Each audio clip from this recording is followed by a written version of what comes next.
Shalom, everybody. Shabbat shalom, everybody. Made it to another day of rest. Yeah, all praise his name. So, before we get started with the lesson, does anybody have any questions? Um, um, being a righteous woman.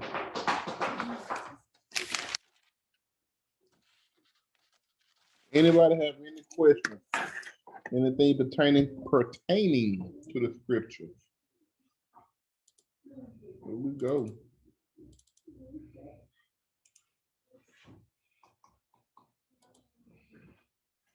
Listen, it's gonna get in. She join in. She gonna have some. She joining in. I don't know. I found this was not a number. All right. PJ, you got your scriptures? Ma'am. You got your scriptures? Hey, here it is. Judges chapter 20, verse 16, 15 through 18. What's that about the 15, the left hand. Hold up. Judges what? Chapter 20, verses 15 through 17.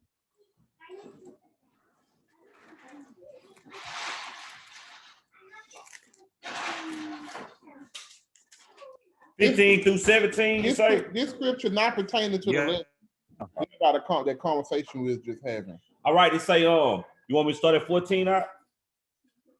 You can. All right.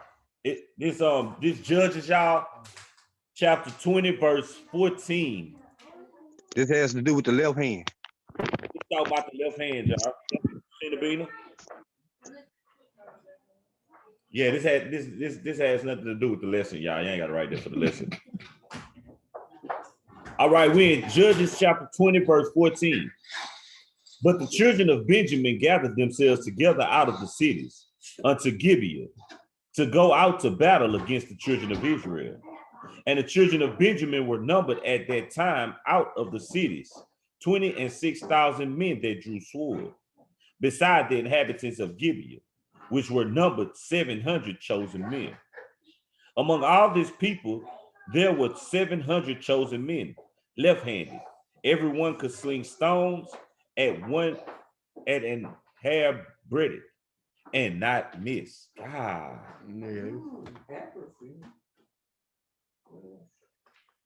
And the men of Israel beside Benjamin were numbered 400,000 men that drew sword. All these were men of war.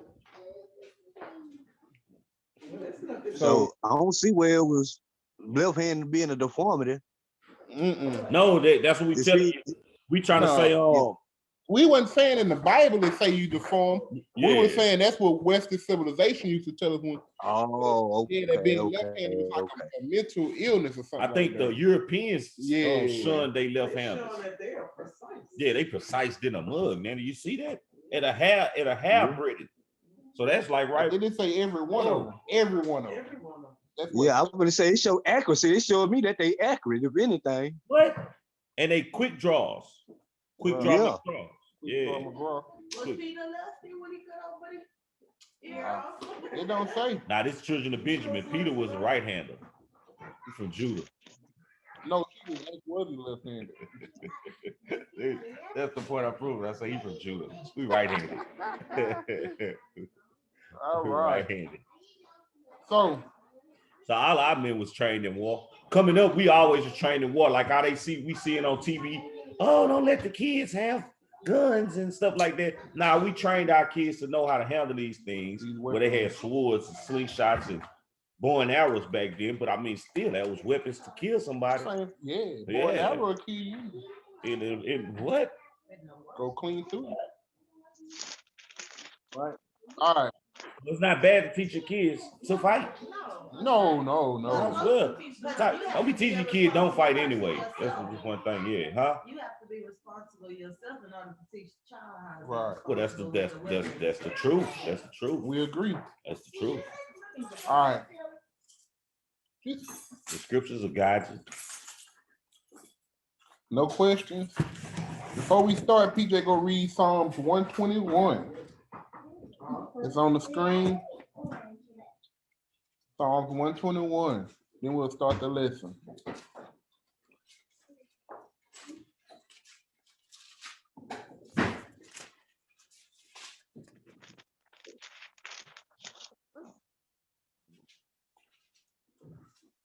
You read the whole thing, Neff? All right. Yeah, you gonna read the whole thing.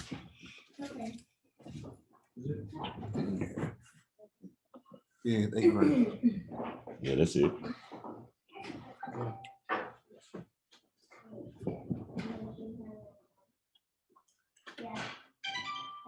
What you wanna know? You need to stand up tonight? That's between you and your mama. Let me stand up.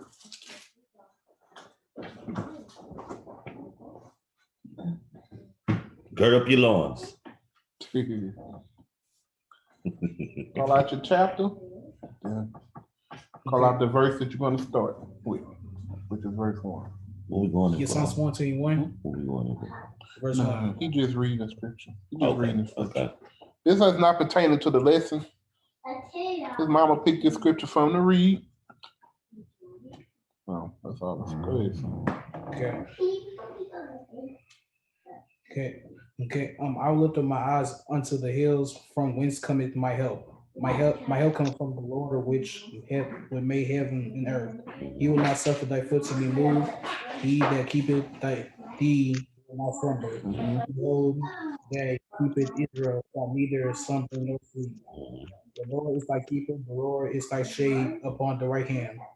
The sun shall not smite thee by day, nor the moon by night. The Lord shall preserve thee from Preserve. The Lord shall preserve. From all evil. He shall preserve thy soul. The Lord shall preserve thy going out and thy coming in, from this time forth and even for Evermore. Evermore. Thank you, son. We appreciate it. Can somebody, what you call it, simplify that for me? Basically, what he was saying in that, and trying to tell you what to do. A quick breakdown. From all what he said the Lord not gonna even let the sun go up on you. The Lord not gonna let the moon go up on you. He's gonna keep him. He's gonna keep him through anything. He gonna keep you so that okay, that's Nanny good. had something she wanted to say. Go ahead, Nanny.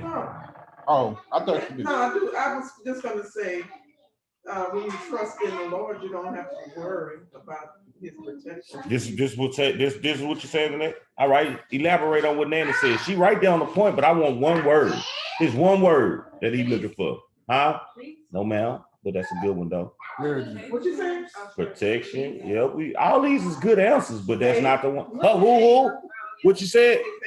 Faith. That's all David's saying right here. Yeah, trusting, but I wanted that word. Faith. Faith. Yeah. To have faith is also to have trust. Mm-hmm. But faith is that believing. See, when you believe, then you can trust him. You gotta believe. If you don't believe, And then hold on. that's where your comfort comes in. Hold on. If you don't believe, why are you doing it? Right. What are you doing it for? Because if you don't believe that Christ's real, you don't believe that the Most High real. Why are you keeping the commandments? What are you doing it for? What you got? I'm gonna say that's where your comfort come in. Yeah. Right, the Holy Spirit. In these laws. Right. That's when your comfort come in. When your faith build up, that's when your comfort coming in, because you got comfort in what his word. Right. All right. Well, that's like one of those Christ things, like how PJ always getting the answer right. Most of the time when we go to it like that, gonna probably be fake. I'm just probably gonna be fake down there. Yeah. Most of the time it's gonna be fake. Just yelling out there, fake. You right, All right, family. So, all right. So let's see. So the first scripture we're gonna start with today is going to be in 1 John. 1 John chapter 5. And we're going to read 1 down to 4. Today's lesson is being a righteous woman. We did a lesson last Sabbath on standing up to be a man. Going through the scriptures today, or this week, it's going to be a part 2. We're going to eventually do a part 2. We didn't miss any scriptures, but it's a lot of scripture. that the Bible provides on that. We're also going to try to next week. The men are going to try to gather our scriptures, and we're going to do a lesson for the children. All right. So we did men. We're doing the ladies today. We'll do the children next Sabbath. The reason we're doing it like that is because that is the proper what? Order. You know, I was looking at a video that I finally put up on YouTube, and it started on when I was reading Matthew 7 about judge ye not, Mhm. and he made the perfect point. You know, you got to get yourself right. We can't be sitting here preaching to y'all if we wicked. What are we doing it for? And what's worse than that is we go get it worse than y'all. Straight up. So we started with ourselves, and we're gonna end with ourselves. Because part 2 will be after the children. All right. So one more time before we start. Any questions? You coming for the candy bowl? Down in your that's what business. coming for. You look, grab it, Nelson. Bring it back there to the back. And Hold on. Come on with it. All right, we appreciate you. We appreciate you. Thank you. All right. All right, we in 1 John chapter 5, 1 through 4. Your notes.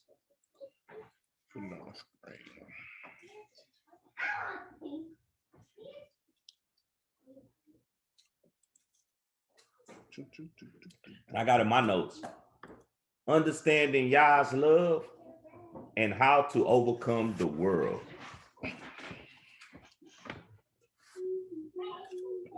No.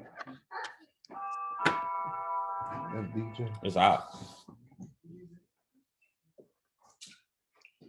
That doorbell. That doorbell remind me of. Adam's family. Was it Adams? Yeah. Shalom. You right. Oh. What do you say? Shalom, ma.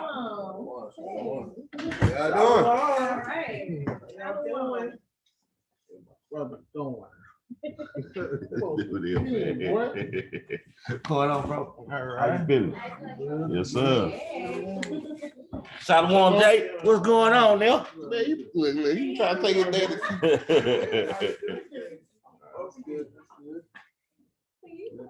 We had 1 John 5 and 3. That's where we at. We're gonna. I mean, we at 1 John 5. We're reading 1 through 4. 1 through 4. Understanding Yah's love and how to overcome the world.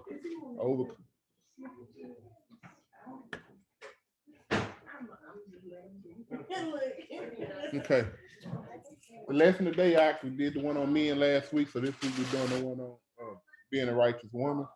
And I just told them next Saturday we're gonna do one for the kids. So being What you tearing out your good book? Here, give them some of these. No, I got some of them. You got some? Okay. Okay. One at a time. So here we go. Yeah, chapter 5. 1 John. 1 John chapter 5, 1 through 4. Again, I got understanding Yah's love and how to overcome the world. Very important to know how to overcome the world. It's very important understanding of Yah's love. I agree. And how he loves, you know. Is everybody ready? Salav, you there? Okay, let me double check. Make sure nobody's trying. Okay. Whenever you're ready, right? All right. 1 John chapter 5, 1 through 4. Whosoever believeth that Yahushua is the Christ is born of God. And everyone that loveth him that begat, loveth him also that is begotten of him. So, you understand that? You understand? You don't understand? Read it again now. All right, chapter 5, verse 1 again. Hold on. You know who Yahushua is? All right, that may be the breakdown. Yahweh, you know who Jesus is? Okay, it's the same person. Jesus is the Greek way to pronounce his name. Yahweh is the proper way to pronounce it because he wasn't a Grecian. He wasn't a Greek. He was an Israelite. He was a Hebrew. Okay, so when he walked the earth, they wasn't calling him Jesus. They was calling him Yahweh. all right. So that's why, and he said, but you always know because it always normally come, Christ always come behind it. Christ meaning anointed, right? So Yahweh the anointed. The reason he was anointed because he's the only begotten son of the Most High. He the only son, right? So that's how he holds the title of anointed. And he doubled down and proved himself when he came on the earth and walked perfectly among us. Okay, so read it again for him. All right, verse 1 again, y'all. Chapter 5, verse 1, 1 John. Whosoever believeth that Yahweh is the Christ is born of God, and everyone that loveth him that begot, loveth him also that is begotten of him. So you can't love the Father and not love the who? The Son. There you go. Now you understand? All praise. All right, verse 2. By this we know that we love the children of God, when we love God and keep his commandments. Anybody want to hit me with the verse what love is? Verse Bill. 3. You're welcome. All praises. That's my left hand. I forgot we finna read it. But it's in verse 2. Yeah. But he was this is the looking meaning for of verse love. 3, Love. Yeah, I'm he trying was to tell her actually verse looking 3. for verse 3 though. And she hit it for me. Yeah. All right, verse 3, y'all. This is the you look, y'all can write this down up in y'all on y'all notes. This is the meaning of love right here to God in the dictionary. Meaning. This is the meaning of love. 1 John 5 and 3.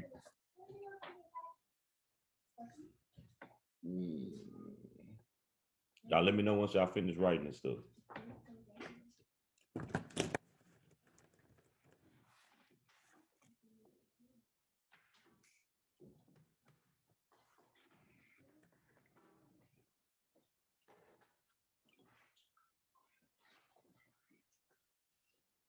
She got you out. Yeah, she got me, man. Y'all ready? All right.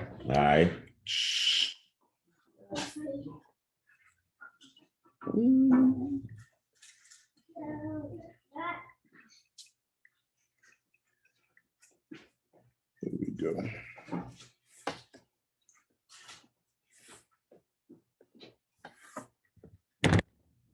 Right. 1 John 5, chapter 5, verse 3, excuse me. For this is the love of God, that we keep his commandments, and his commandments are not grievous. That's the key words right there. That play a big part. That's the most important word in that sentence to me. Well, not most important, but it plays a big part. It play a big part, yeah. Play a big part. And this love of God, which God is this? Is this Christ or the Most High? It's the Most High. Right. Mm-hmm. And I'm telling you y'all that, because I also want to show you 1 second. In John 14:15, he also said, I think if I'm not mistaken, it's in red letters. If you love me, keep my commandments. Amen. So even Christ letting you know, even if you love me, keep these commandments. Because he letting you know he gonna keep the commandments, because that's how he showed love to his father. And it's universal. Because if you love your mother, if she tell you to stay in that house, you go stay in that house. She tell you don't stick this fork in this electrical socket. If you're old enough to have the understanding, you're not gonna stick a fork in an electrical socket. If she say, hey, don't run with this crowd, this is a bad set of crowd of people, you don't run with them. Because she obviously sees something you don't. The same thing with the father. Your father, earthly father. The same way with Christ and his father. He wasn't running around doing whatever he wanted to do.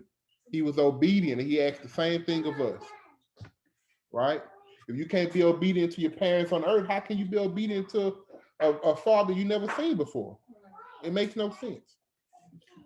People like to use that God let me know Old Testament stuff, you know what I'm saying?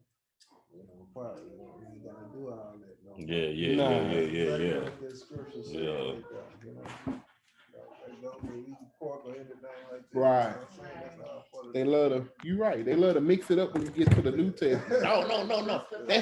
They like to say, Right. you know what they say? They say, nah, that was in the Bible days. Yeah. We are in the Bible days. Other people crazy. He ain't came back yet. And who said, where in the Bible say after he come back? You know what I'm saying? That some people gonna make it, we still better walk around. Man, every day is the Bible day.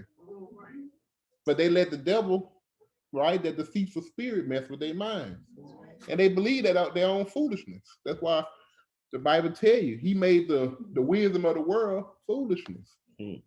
It's foolishness. Oh, nah. Oh, we don't. That's back in the Bible. The Bible tell you the world go in. And you still here. So when did it end? It haven't ended. Oh, well, we must be in the Bible days. It's common sense. Go ahead and finish it out, Fox. All right, verse 4. I'm gonna ask a question after this too. Yes, sir. Verse 4, y'all. 1 John chapter 5, verse 4. For whatsoever is born of God overcometh the world. And this is the victory that overcometh the world, even our faith. Our So faith. that word again. So, let me Our ask you a faith. question. I'm gonna ask you a Indeed, our question. faith. Go ahead. Can we overcome the world without having faith? No, sir. How? We wouldn't believe in none of the commandments to even walk in the commandments and stuff. You wouldn't even know how to walk in this world without the commandments. On top, look at me like, How would hold you up, know man. how to be righteous? You couldn't. You couldn't. wouldn't even know what sin is. Faith gets you up. Faith makes you flip the pages in your Bible. Faith makes you want to learn what the Bible says. Mhm. Not just take the good parts. Heaven, we get heaven. That's the only part you want to stick to. You have something you want to say, Nana? You raise your hand. Oh, I thought you raised your No, hand. I was looking this for. Oh, okay. I want to say, give me an example of somebody being grievous in keeping the commandments. Anything. Fasting and telling people. That's one of them. But that's That's a not good being one. grievous. That's being prideful in it.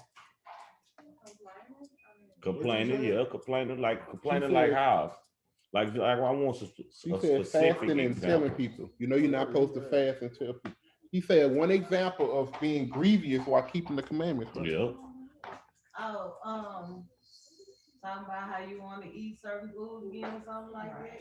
But that's true. That's a good one. Hey, Yeah, yeah, that that's is a good one. That's a good one. Yeah, we'll call it reminiscing or Mhm. going back to the old creature. And I showed you That's what we're gonna call it. Yeah. Oh man, I wish I could. Hey, eat that them is- that's shrimp right, and, man. yeah, stuff like That's that. Nanny said that's the example of like a dog returning to the vomit. That's So exactly dog what return it to the is. vomit. You don't. Oh man, I wish I'd go back to the club. Why? Who's in the club? Nothing. Right, nothing. Yeah. Nothing. Oh man, leaving his family and stuff like that, don't want to pay the bills and stuff. I mean, you going against the commandments of the Lord. Yeah. Lord say take care of this. So it must be grievous to you. Right. Yeah. That's Or right. That's on the right. other hand, a woman not want to take care of her household and stuff. And Right. it's all the same thing, you know. There's some examples out there. Not teaching your kids the commandments. Not teaching your kids the commandments. That's It's grievous definitely- to you. Keep saying, hey, we got to keep the commandments because that's the Old Testament. That's what we was talking about already. That's the same thing. Same thing. Right. Did you have a question you wanted to ask? Yeah, I actually, yeah. That's it. All right. So read verse 4 for me one more time. All right, verse 4. 1 John chapter 5, verse 4, y'all. For whatsoever is born of God overcometh the world, and this is the victory that overcometh the world, even our faith. All right. So last week we did the lesson about the men. Today we're doing the lesson about the woman. Mhm. Right. But I wanted to pull this verse out first to let you know the things that we're about to bring out in these scriptures. This is how you're going to overcome the world. We are raised in a European civilization. Western civilization is a European civilization. You are not taught. We were not taught how to be righteous men. You are not taught how to be righteous women. Mm-mm. So guess what? If you truly believe in the Most High and in Christ, that faith, I want you to use logical thinking, not emotional thinking, but logical thinking when we pull these scriptures out. Because the whole purpose of reading the scriptures is to learn from how they did it in the past. And then you apply it in these times, right? To achieve the goal you want to achieve, which is that of a righteous child of the Most High, right? Yeah, Yeah, I'm all right. so we're going to start first by applying the order. So let's go to 1 Corinthians 11, Mhm. 1 through 3. All praise. 1 Corinthians 11, 1 through 3. Here we go. And this is the order of the house. Got to understand the order of the house. We just what would you call it? Reiterating to everybody. We know y'all know this. We're gonna have to keep on doing this through all our life. We retouching on a lot of things. 'Cause like I'm telling you, everything that we're taught is backwards here. Women are taught that they run the house. Mhm. They're taught that they the backbone of the house, right? They taught that they everything. Happy wife, happy life. That's not how it works. Mm-mm. That's not how it works. A woman shouldn't be having to break her back, you know what I'm saying, to provide. It's supposed to be equal. It's an order setup. The woman was designed to stay in the house, or at least even back then, she would work from home. Mhm. The man will break his back in the field. That's on us, not by mistake, but there was a punishment given to us from when Adam messed up. That the man was supposed to get out there and get it. You gotta work now. Yep, you gotta work now. Yeah. The man was supposed to get out there and get it off the sweat of our brow. Yep, that's what he said. Right? Now you gotta Nowadays, work. luckily, if you do it right, you could break your back without even physically doing it, because this is the world we live in. Society has changed. You can get certain type of job, but one thing remains the same. Men are the providers. Think about the woman in Proverbs. She took care of the house. She was going out buying land and stuff. Where do you think she got the money from? From her husband bringing it in. And then she took it, used her mind, figured out what we could do, and she helped multiply it. She went out and she tended. What she did, she took a gamble. She took a calculated risk, which is a gamble. Calculated risk, right? And let me tell y'all something. Right now, today, the United States is wide open for opportunity to make money sitting at home, to build businesses sitting at home. It can all be done with no college education. No college education. All you need to do is look into certain things, learn how to do them. You don't have to go to school. The young people are becoming millionaires because they not going to break their backs in the field. Right. They using that technology in them cell phones. I just told you I found out how to build the electronic store. I ain't got to have a shirt in the place and I can sell. So y'all know what I'm about to be up to. Yeah. This is how it's going to be done. You can get money to come in one way. Even the Bible, if I'm not mistaken, I can't quote the exact scripture, but you're supposed to have 4 incomes anyway. Mm-hmm. Right? So guess what? When they tripping on you on that job, well, guess what? Yeah, with this job. Man, you can't quit. I don't need job. And that's what's wrong with them nowadays. They think we need them. Yeah. They think our life revolves around that job. I'm starting to see like them bosses when they keep talking, because that's the only thing they can hold over your head. Mm-hmm, mm-hmm. Because they designed it that way. That's right. Get our money from because you got to understand, we as a people, we not known for saving money. We not known for saving money, right?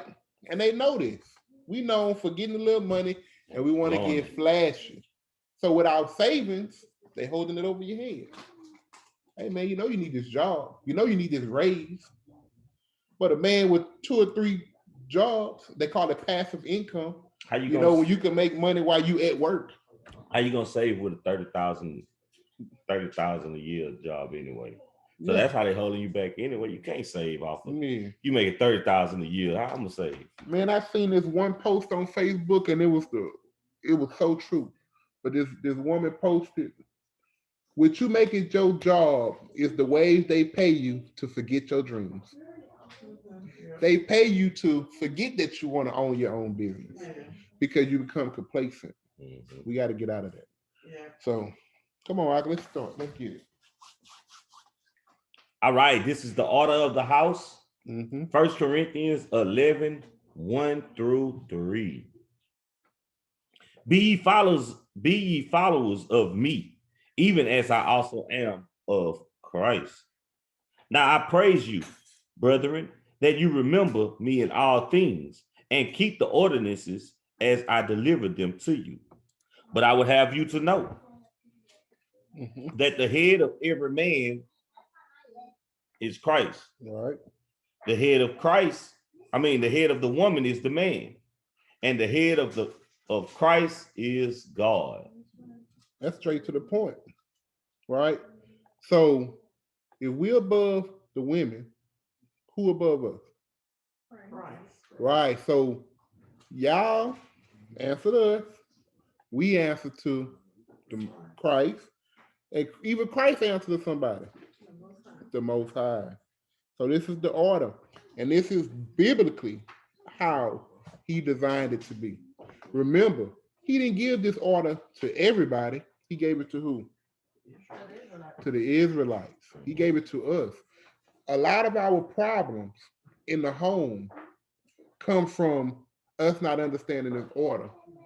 And even the statistics prove it. Because in marriage, 70% of divorces, right?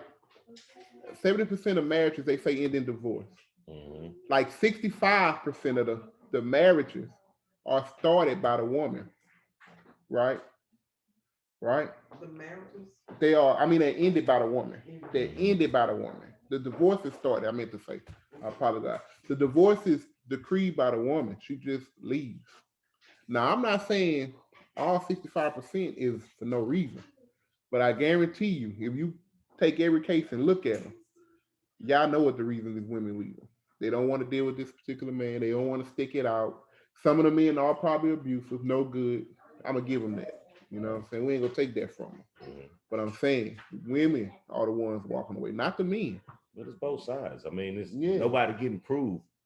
Women Right. know they want to be married, but they don't know what goes along with the marriage. Along with men, sometimes a man, like I was looking at some stuff. I've been looking at other things going off of, the Bible and stuff like that. But like give examples and put it in full perspective and stuff for you and stuff. And a lot of things they saying is the truth. Men ain't getting ready before they jump in these relationships. Nope. A woman pressuring them to be in a monogamous Yep. relationship, and then it gets boring after the fact that Yep. the man start realizing, hey, such and such this, or the woman start realizing, hey, such and such this. Yep. I made a big mistake. So And that's then- what's happening with these marriages these days. They want to do open marriages, thinking that's Mhm. going to work and fix and stuff like that. Mhm. That's not how marriage is designed to work. Tell y'all a quick story, and it's just as to the mindset of some women today. Woman get mad at the guy. He was talking about Kevin. No, yeah, it was Kevin. It was no. off of Kevin. It wasn't Kevin Samuels. Mediocre It was off out tutorials. for but the group was I forgot the name of it. I think it's called the Business Network. That's what she called into.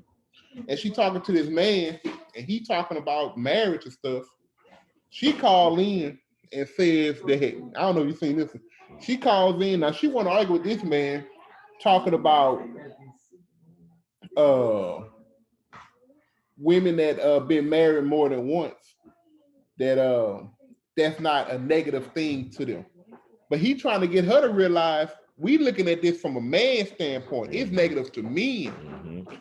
But then she say, well, I accomplished something that most women didn't accomplish. So he like, what are you talking about? Oh, you talking about the woman that had the 2 marriages failures? The woman, 29 years old, Yeah, 2 failed been marriages. divorced All right. twice. She trying to convince this man That she accomplished that she accomplished something that other 70% of women can't accomplish. And he like, well, what did you accomplish? She said that failed marriages. Failed marriages. Both the men divorced her both times. Both men. But she said it was an accomplishment because most women can't even get married. Yeah. And he like, ma'am, how is that an accomplishment? But like I'm telling y'all, this is the mind frame. And I'm not talking about necessarily the people in here or the ladies that may hear this, but this is the mindset that some women have. It's poison. And it's not. How it's can not, that be an accomplishment? Excuse me. Yeah. Oh, and it's not a bad thing. It's just the curses and how women been raised and men, along with the men. We're not just going at one gender. It's both parties. You know what I mean? Guilty. And it's Christianity. And it's just Christianity stuff right now, man. Yeah. Not being in the truth, Not yeah. understanding. That's the main thing. Right. You definitely, thank you. I definitely destroyed for a lack of knowledge.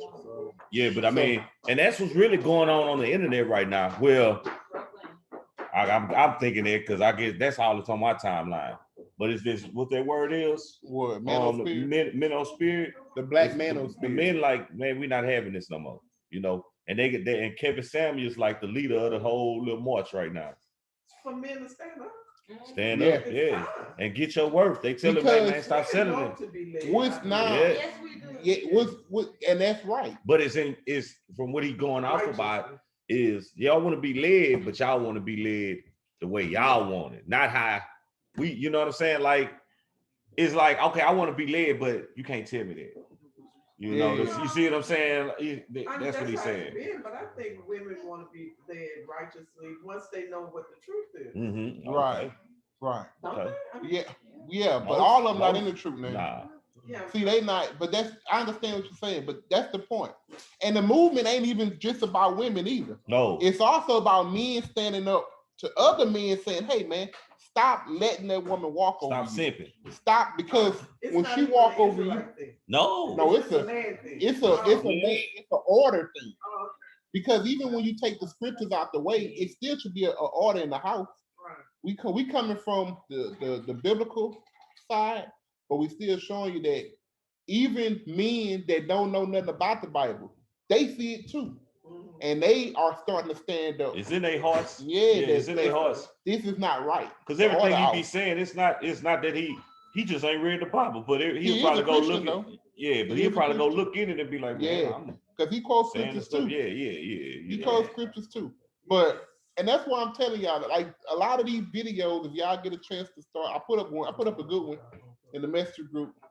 And I was trying to show y'all the mentality, how they're not going off of logics, they're going off of emotion. Mm-hmm. That's why I started with this lesson. I'm telling y'all, I want y'all to go off of logic, not emotion. Because you go off emotion, I'm telling you right now, you're gonna miss the best. You're gonna lose. You're gonna miss it. So think about it logically. Put your feelings to the side. Emotions can mess you up. All right. So we done here.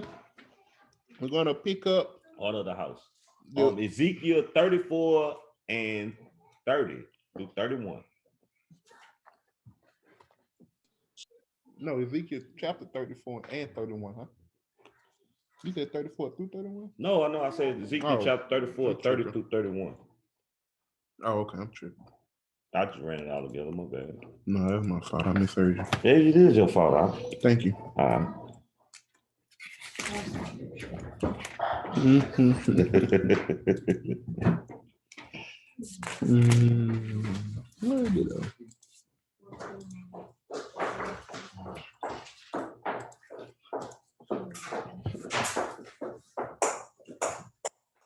And I got right here, the Lord's flock are men. Ezekiel 34, 30 through 31. And when we bring out these scriptures, our purpose is to show you the woman's position, not in our eyes, but in the eyes of the scriptures and in the proper order of the Most High. Mhm, mhm. Because we didn't come out of nowhere. We didn't go take y'all Bibles and add no chapters to it. We're going in these scriptures. Everybody salah when you get there. Give me one, sis. They good, right? I know. Y'all ready? Y'all ready? All right. We're in Ezekiel. Okay. We're in Ezekiel chapter 34, verse 30 through 31. All right, verse 30. Thus shall they know that I, the Lord their God, am with them, and that they, even the house of Israel, are my people, said the Lord God. And ye, my flock, are of my pasture, are men, and I am your God, said the Lord God. So the flock. Oh, thank you, sis. Yes, ma'am. Mhm. So the flock of my pasture are men. He letting you know. This is who he left in charge. You know, you tell us to some women, they say, wait, what about Deborah? Yeah. Yeah, she was a prophetess. But I guarantee you, if you go and ask her, she gonna tell you she's not above a man. Straight up. She wasn't at the top. She wasn't running no church. She wasn't doing it. She knew her position. She played it. I guarantee her husband was a prophet, right? And I guarantee you, if a woman probably went up to her, she probably edified on there. Hey. I'm a prophetess, but I know this and this, I know this and this, and I know where I should be in. You know what I mean? Yes, sir. Let's go to, you got anything else? Nah, I'm good, bro. All right, let's go to Proverbs. Proverbs chapter 16.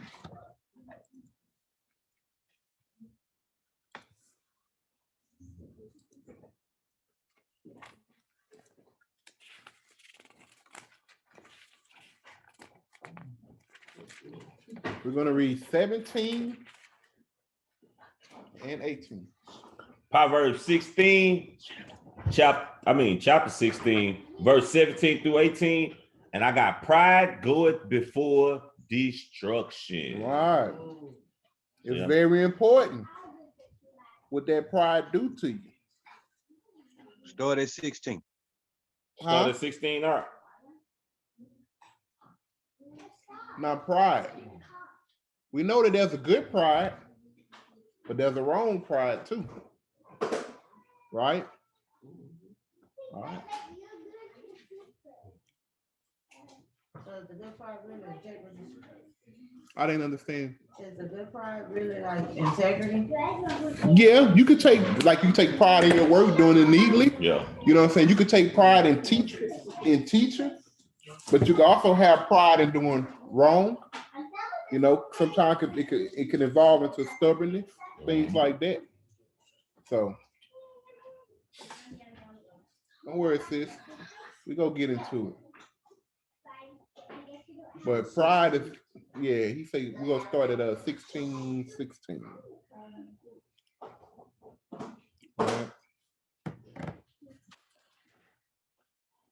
All right, y'all.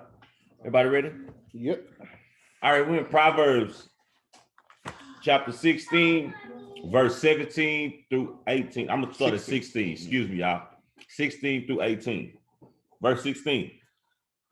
How much better is it to get wisdom than gold? Ooh. And to get understanding rather to be chosen than silver. Right. How much better it is? A world's different. Terry. You gonna answer it for me? Think it's better to get wisdom or gold? Wisdom, understanding or silver? Understanding or silver? Why? Understanding. That's wisdom right there. You just don't know. You just used it. If you don't know something, Who's just his say you answer? don't know. He say I don't know, and That's left it alone. That's wisdom. Right. My mom said wisdom. Wisdom. It's right. But you gotta think about it. If somebody give you $100 million, you got $100 million. But if somebody teach you how to make $100 million, you can make $1 billion. Huh. So weigh your options. Weigh your options. Think about it. Do you want somebody to feed you or teach you how to eat? Right, because you can go get your own food. Straight up. Right? I think the saying is, Oh, Lord. you better It's better teach a man, than- teach a man, give a man a fish he'll eat for one day. Right, there you go. Teach a man to fish and he'll eat for a lifetime. There you go. I There you go. bought it out. Give me some. Man, look how I bought it out, bro. Right. That was straight freestyle, man. Out the head. Ah, he's 17. All right, verse 17, everybody. 17. Verse 17.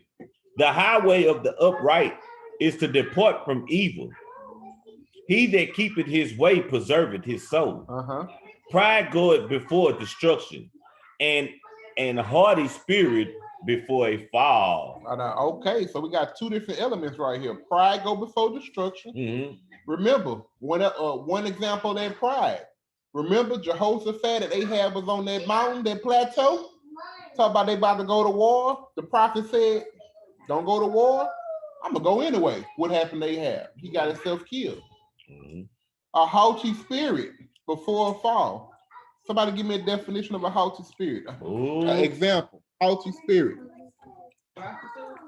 Who? What?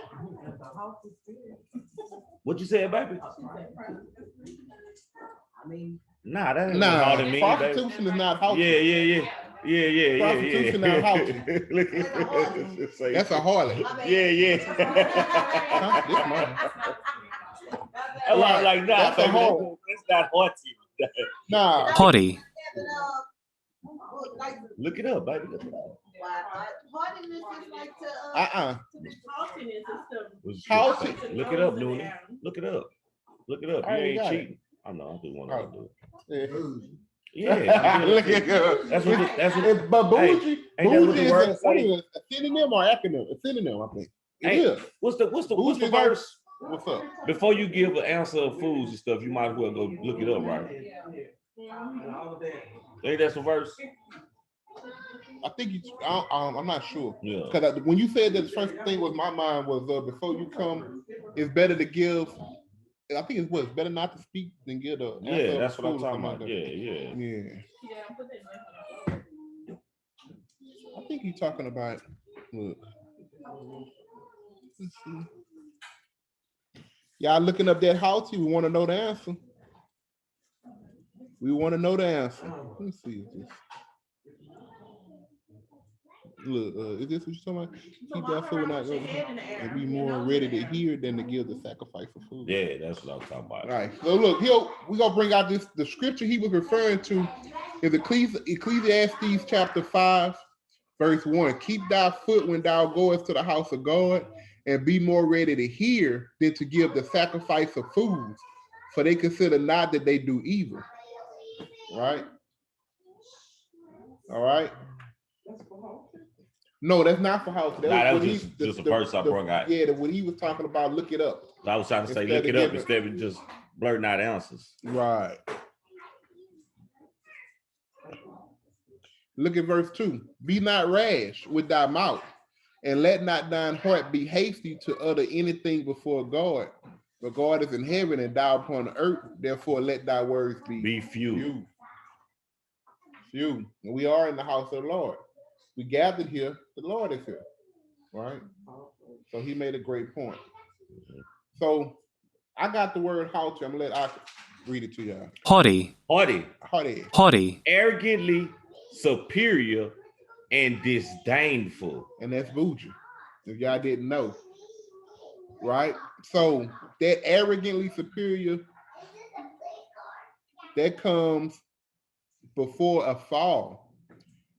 The only time we heard about a haughty spirit, was it a man or a woman that had it? A woman. Mhm. So the pride, we'll say that go for the men. But when y'all do it, it's a haughty spirit. Haughty spirit. Bougie. Thinking y'all better than Head your in the air. sister. Yeah, head in the air, nose up. I mean, chin up, walking around like clankety clank of the feet. All right. So that spirit, if you don't identify that, remember the Bible say, take heed lest ye fall. If you don't identify that, we pray that one of your sisters identify it and they can come and they can correct you. Mhm. You got to always be ready to take that correction. right? And if your sisters don't, if your husband or anybody in the congregation, anybody that you know that study the scriptures, if they identified, even if you might not believe them, you should always take it into consideration and look for yourself. Well, do I walk around like that? Don't just be, don't break that neck or suck them teeth because you proving them right. Right? Wise man take counsel. I mean, a wise woman to take what? Counsel. Right? All right. So look, we're gonna go ahead and run down to Sirach, Ecclesiasticus, chapter 26. In your apocrypha. That's in your apocrypha. Yes, sir. I'm gonna put it on the screen.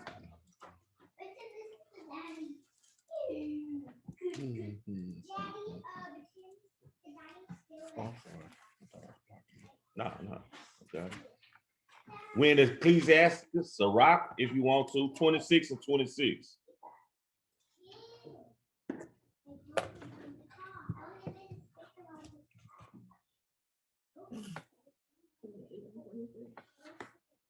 No, ma'am. 26 and 26. Chapter 26, verse 26.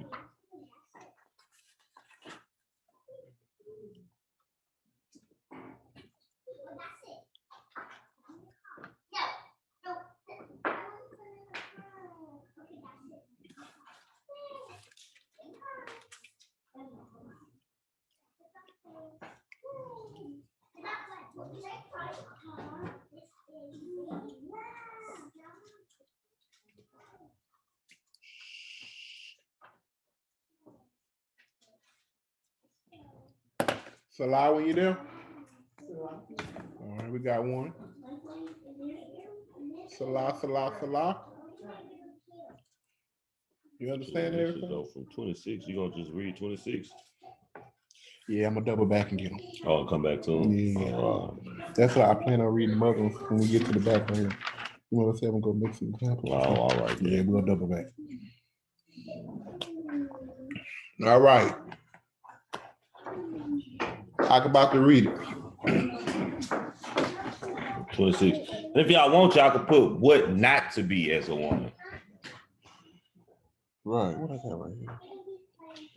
Well, look, I like the one you put, let go of your pride. Let go of your pride. We put on the side of that, let go of your pride. Very good. Very powerful too to understand.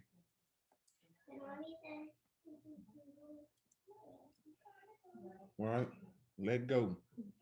Sometimes you got to forget that programming that the world gave you. Straight up. It don't work in every situation. It don't work. You might well do the opposite of the world, what the world tell you to do anyway. Straight up, they all evil. All right. Sirach 26 and 26. Everybody else, Ecclesiasticus 26, 26. All right, here we go.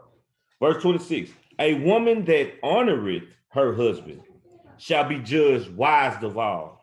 Okay, so you got one part, a woman that honored her husband. You know, what's another, what other word we could put right there that'll make sense? Give me another word. One word. Make it easy. Start with an R. I'll take respect. Respect the husband. Woman that respect. Woman that respect, you know what I'm saying? She's gonna attentively understand, do what she gotta do to understand. She can that's what I'm about to say. She'll listen to him. If he tell her, hey, you shouldn't do this, you shouldn't do that, she'll at least take it into consideration. She's not gonna just walk over him. All right, come on. But she that dishonoreth him in her pride shall be counted ungodly of all. And that's why I want you to change it out with respect. Because when a woman got pride above yours, she don't respect you. And she's gonna tell you she's gonna show you she don't respect you. In her acts, in her words, in her body movements. All right. So that's why we put right here. Do you want to be counted ungodly, or do you want to be counted amongst the godly women? Simple question. If you do want to be counted among the godly, right? Let go of your pride. Let your wall down. Quit relinquish some of that control. Right? All right. Now let's go take a look. We'll go back to Genesis 2:18. And right here, before we Okay. get to right now, Genesis, I got in the beginning, so we can put in the beginning right there. So another little topic. In the beginning, then you go right Genesis 2:18. Thank you. You're welcome. It is not good for man to be alone. That's right. It is not.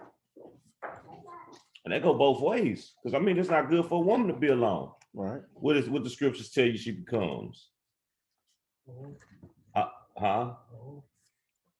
Most like that, but not really. But she becomes idle. Right, which can lead to whoredom. Becomes a busybody. It can From lead house to whoredom. house. Right. Yeah, it lead to whoredom.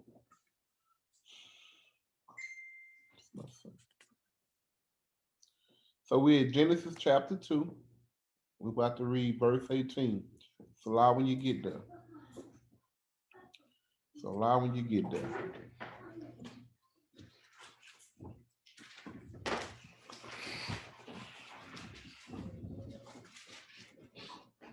Chapter 2, verse 18.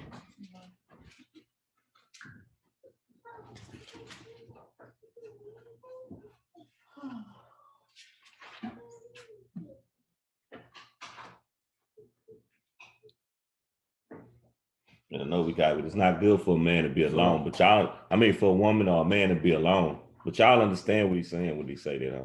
We'll break it down once we finish. Right. Right. So just to make sure we're in context. All right.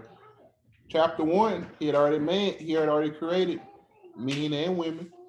In chapter 2, he created a garden, which is an enclosure. Keep that word in mind. The garden was an enclosure. He enclosed this particular area, and he made Adam. Now, once you realize that, now you understand why. Go ahead and read it out. All right. Genesis chapter 2, verse 18. Mm-hmm.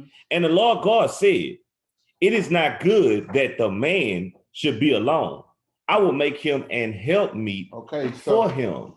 Okay, so in this garden, in this enclosure, he made a man. Of course, he ended up making all these animals and stuff. So he was like, you know what? It ain't good for him to be alone. Like I was saying, it's the righteous thing to have for a man to cleave to a woman. Mm-hmm. Right? But a man is going to cleave, a man prefer to cleave to a righteous woman, not just any kind of woman, because a wicked woman can truly darken your days, right? So let's turn the chapter, and we'll go to chapter. I want to say this though, y'all understand what he's saying about a man and a woman shouldn't be alone, right?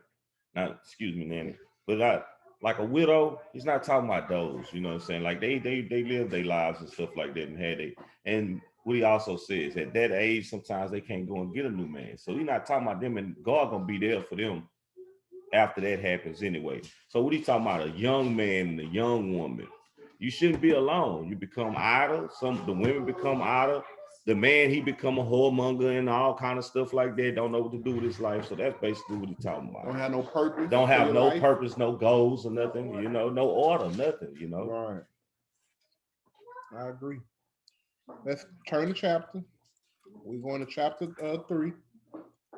I used to be idle. What? I said I used to be idle. You was idle? Yeah, I was idle. Hosea 4:6. You was, huh? Hosea 4:6. What's that? Perish for lack of knowledge. Oh, Isaiah 4:6. I thought he said I was ill 4:6. I thought he said Hosea 4:6. He said Hosea? Yeah, that's what I said, Hosea. Oh, yeah, man. Hosea 4:6. Yeah. But that's true though. It's true.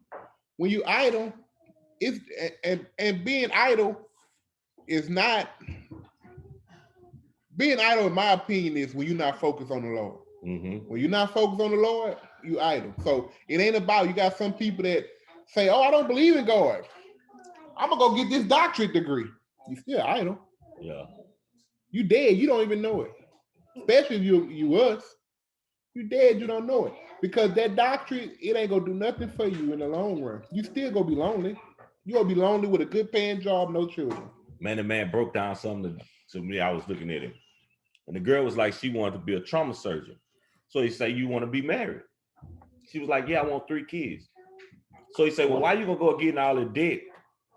And then you gonna pass this on to your husband? All that debt? She's like, no, I'm gonna start up a clinic and stuff for the lower pay. So you like, well, you're not trying to make no money for yourself. You're just trying to do something out the goodness of your heart, but you passing on all this debt on your husband and stuff. Because you want to have kids and you want to go to college and it's $200,000 for to be a trauma surgeon or whatever.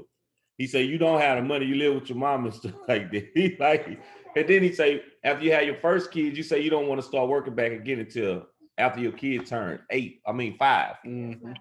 So he like, that's another 10 years you haven't been working and stuff. So, you know, like, yeah. He Who like, gonna pay for that? yeah, that's what he's saying. So What the answer was? oh, I'm just gonna work on that and come up with another plan. And she hung up the phone. He was like, see this what I'm talking about? Yeah. You did, yeah. Because women often say they want a man with a good paying job. But then you want him to have a good paying job. You don't want to work, but you want to spend the money. Mm-hmm. How he gonna save? Put something aside for the children. You got to think of these things. That's why I tell y'all, especially for a woman, you can find a way to make money without ever leaving your house. This is the time for it. It can be done, and there are lots of women doing it. You know, you could be a stay-at-home mom and still have a little job on the side. It's all right. You know. No, it's right here. Yeah. We in Genesis 3 and 16. And 16. A woman's desire shall be to her husband. Right. Because you got to understand, we're dealing with the position of a woman, the place of a woman. We talked about your pride. That's why I try to put the pride away. Think logically, not emotionally. Now let's get to it. Now we're about to build the foundation for y'all to understand how did the Most High prepare y'all to be in a position as a wife or a daughter. What is your position in the family, right? All right, Genesis chapter 3, verse 16.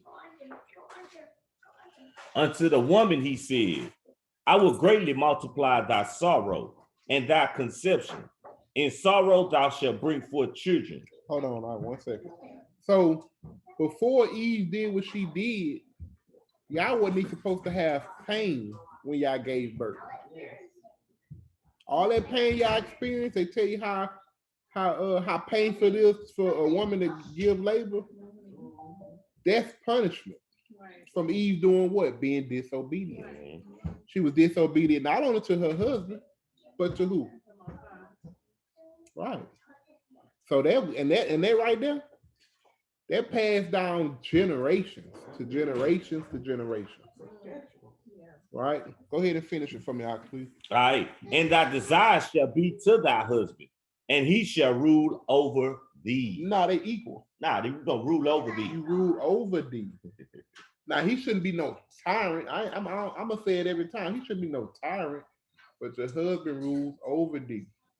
Your desire should be to what he desires, right?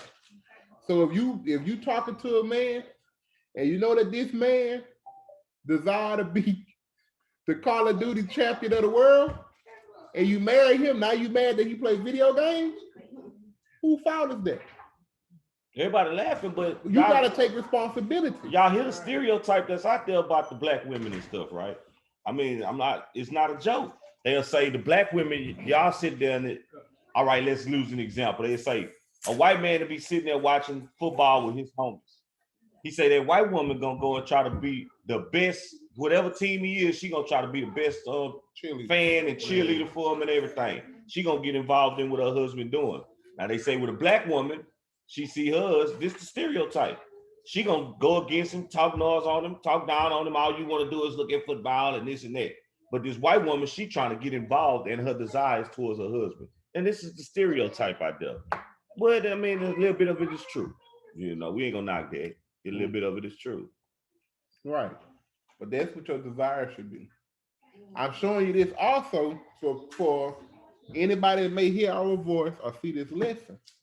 If you're engaging with a brother, you kind of want to search him out, because becoming a wife, you take on his desires.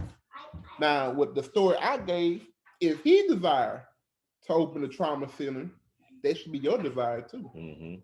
because we already read it. You're a help meet. You're a help meet.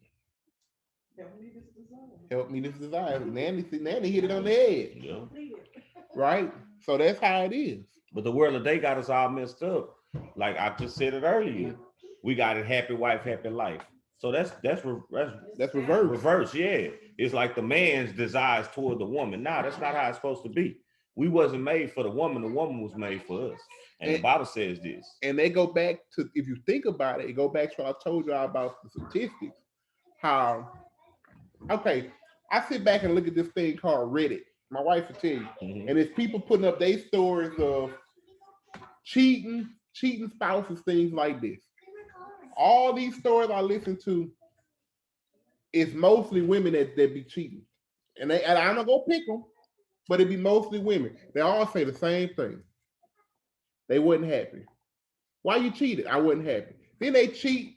The husband get mad, divorce him. They crying. He was perfect. Mm. So what was it? Was he perfect? Why did you do it? Because society gift wrap y'all this. Women supposed to be put on the pedestal. Mhm. So when y'all don't get that, y'all want a man that make all this money, but then you don't take it to consideration. He gotta work all these hours. Now you're bored. I'm not getting no attention. A lot of the men was in college getting doctorates where you always doing your work. So now you flirting on Tinder? No. You know? Marriage is the same way as gang banging is now, if you ask me.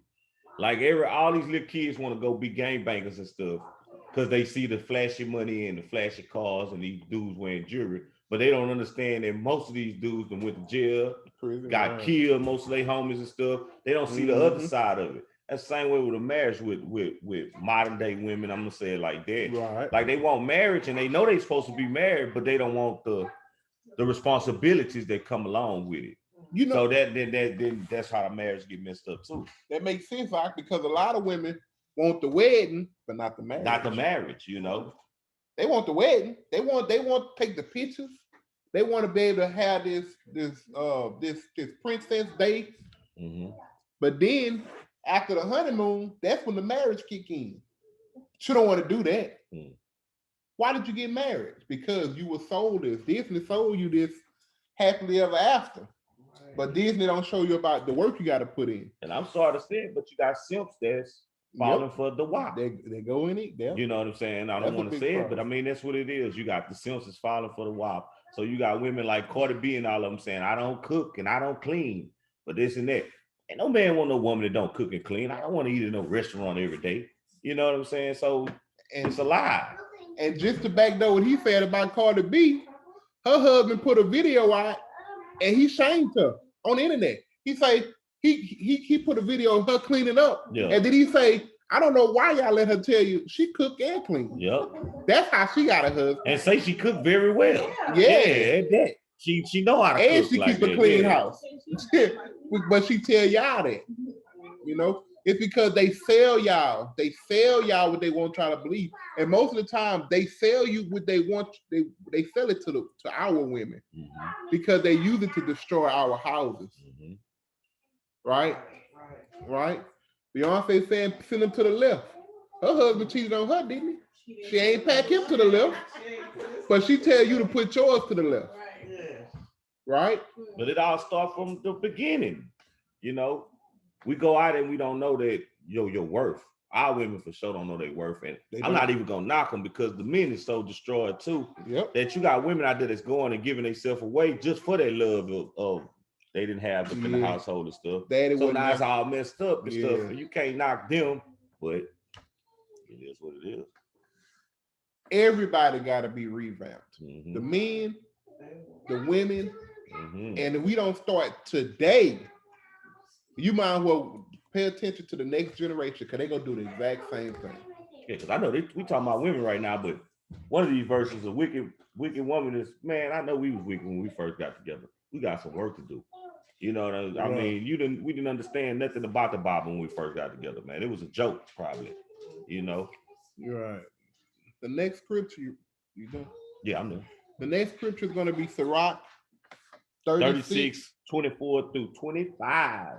Right, Get it a wife begets a position. right, now, He that getteth a wife begets a position. right. It's real quick. Y'all got it good. You learning this stuff right now, so you're gonna be able to put all of this into and plot all this down and know what to choose and stuff like that. You're gonna know what kind of woman to look Know for. what kind of woman to look for, know how to be in that relationship as a man. Because I'm telling you right now, a twerk champion ain't a good woman. True. One that want to twerk everywhere she go. I'm telling you right now, look, a lot of women are a 10 till they open their mouth. Straight up. Then they become 3s, One. 2s. I give them a 0, some of them. Cause they spill their soul to you when they start talking. They dumb It it ain't in a good box woman. of rocks. It ain't good women. Oh, they need to say dumb it in a box of rocks. Yeah, crazy. Right. So look, Salah when you got when you there. Salah when you there. Come. But it's true. Because you looking at men physical and worldly, but you gotta look at men and women from the spirit. From the spirit. So this woman, the first thing should always be, man, how much do you want to really love God? Because you can find you a woman that love God, man, you found you a good woman. Because she don't just fear you, she fear the Most High too. Straight up. She fear the Most High. So because she fear the Most High, she's going to really take to her vows. And she's going to do them. And she's going to put up with a lot of your nonsense. Not grievous. Yeah. And we ain't got some nonsense with them. They can't help it. Yeah, you better believe Yeah, it. they can't help it. They can't help it. Because we was brainwashed just like y'all. Straight up. Destruction of the black family. That's what it was. That's what they served us on a nice platter. Man, I'm gonna say something else though when we Yes, finish with ma'am. the list. Essentially. Yes, ma'am. Okay, everybody there? Sirach 36, 24, and 25. He that getteth a wife getteth a possession. Uh-huh. Sirach 36 and 24, verse 24, y'all. He that getteth a wife beginneth a possession, a help like unto himself, a pillar of rest. Man, that's A pillar of rest, not a pillar of destruction. He that getteth a wife. So this what a wife is supposed to be. First and foremost, I want to point out, she's a what? A possession. possession. A possession. You know, one of the things they held against us in slavery was we couldn't own property because we were what? A possession. Right? So you got to understand, a man possessed a woman. And it's very important because when I talk about the black manosphere, a man that let a woman walk over him is 2 terms for him. You can call him a simp, or he's called a beta male. Yeah, beta. A beta male. That sounds more disrespectful. Yeah, because that makes the woman the alpha female. Straight up, man. How can a woman be the alpha female? But that's because we cater to making sure our women are happy. Mm-hmm. But it caused a lot more chaos in the house. A lot of chaos in the house. And when you think about it, like the Lord said it, we already gonna do that. That's something y'all don't even have to pressure us into doing.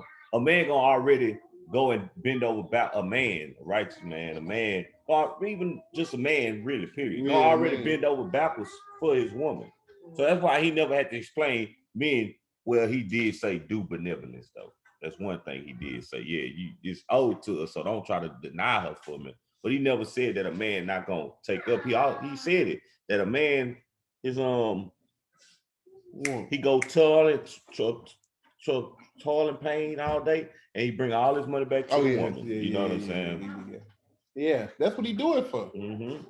You go make sure she got a pretty dress. You make sure she got the pretty jewelry. Mm-hmm. You make sure she got the smile on her face. When I was growing up, I seen all the older men. They had a ran down cars. The woman driving the brand new car. Yeah, You know, they ain't that's tripping. exactly Hey, how man, it my woman looking good because this is my prize. Right. You And then know? on the weekend, you drive out one, Yeah. you know, and you ain't lying. That's how it is. That's how it's gonna be. That's normal. Nothing wrong with that.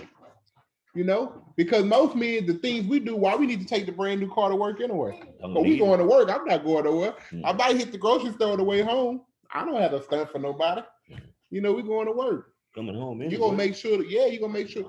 And another guy, and the Hispanics, they make sure and do it. They be riding busted up S10s. You go to the seawall, they got Escalade, Tahoe, brand new cars all down. The Mexican women pushing their kids down the seawall, getting exercise in the morning. Because they husbands and they boyfriends, they know that they gotta get up and go to work. They gonna make sure and get up and fix their lunches and stuff and send them on their way. Straight up. And they'll be there when they get home. You know, taking care of the house. Nothing wrong with that. You know, it was a big old movement that made women think that something was wrong with being a housewife. Feminine. What's wrong with being a homebody? Feminine. They played a sick joke on y'all. Nothing wrong with being a homebody. Nothing's wrong with that. Right? So look, read 25. Yeah, because I mean, me and Sheena was looking at another one. I forget, I think that was Kevin Samuels, but he was saying like, y'all are really a prize. Like a man, he not worried about all that other stuff. He worried about when I walk up into somewhere, all eyes, you know, my wife, you know, she stands out. That's She my look light good, and stuff. yeah. Yeah, she looking right and stuff. Like, you know, when she get to talking, she's soft spoken. You know, it brings that back to me. You know, you see what I'm saying? Like, look at this woman. Yeah, look at this woman he has. You know, like how everybody was doing with Sarah with Abraham. Quiet, like, yeah. Take his woman, man. But Abraham, like, man, hey man, she my sister. You know, And you know, and they go back to and a lot of women, he right. Y'all should try checking out that Kevin Samuels. But he right, because a lot of women call and talk about oh, well, I got a doctorate degree, oh, and I make this and I make that. He tell them, ma'am, hold on. A man not checking for that. Mhm. He say we don't judge women according to how their degrees they got. They be getting mad because society sold them that. Yeah. A man, I'm not looking for, my wife ain't gotta have no degrees. Or she could get with me and say, hey, I want to go. I don't care. But a man ain't checking for that. And he told it, man, a man want a woman to be submissive. Mhm. He want his woman to take care of herself. Mhm. You know, hypergamy is a thing. Women complain about having to date down, but men been dating down since the beginning of time. Man be a millionaire, go get a woman that work in a diner. And don't complain at all. Ain't Spoil her worried to about death. Is she good to him? Buy her clothes and everything. Whatever. Pretty Woman. That movie Pretty Woman. Right. Men been dating down and stuff. Man, he went got him a woman off the We street, don't care hooked up, about and he that. was good. You know what I mean? We don't care about that. Yeah, only thing we want is the woman to be submissive and good to us. Cause and like I told him, a woman can look good to show up in her mouth.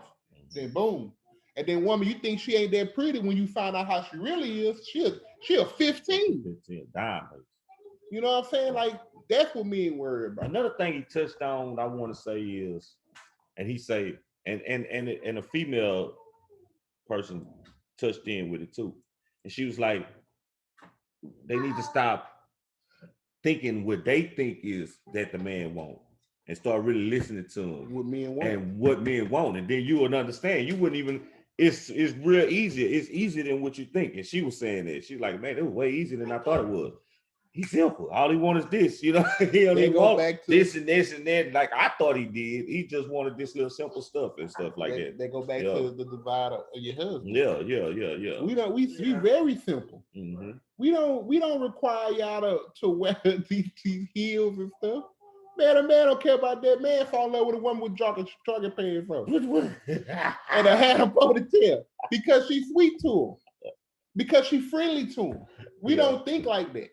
We do not think like that. We don't, we want to look good, you know what I'm saying? Most men ain't even going to the club like that. Why? And really, if you really think about it, your woman look too good, you know other men chasing her. Right? So you don't want to be dressed up all day, every day, duped down and stuff. Man ain't thinking about that. We simple.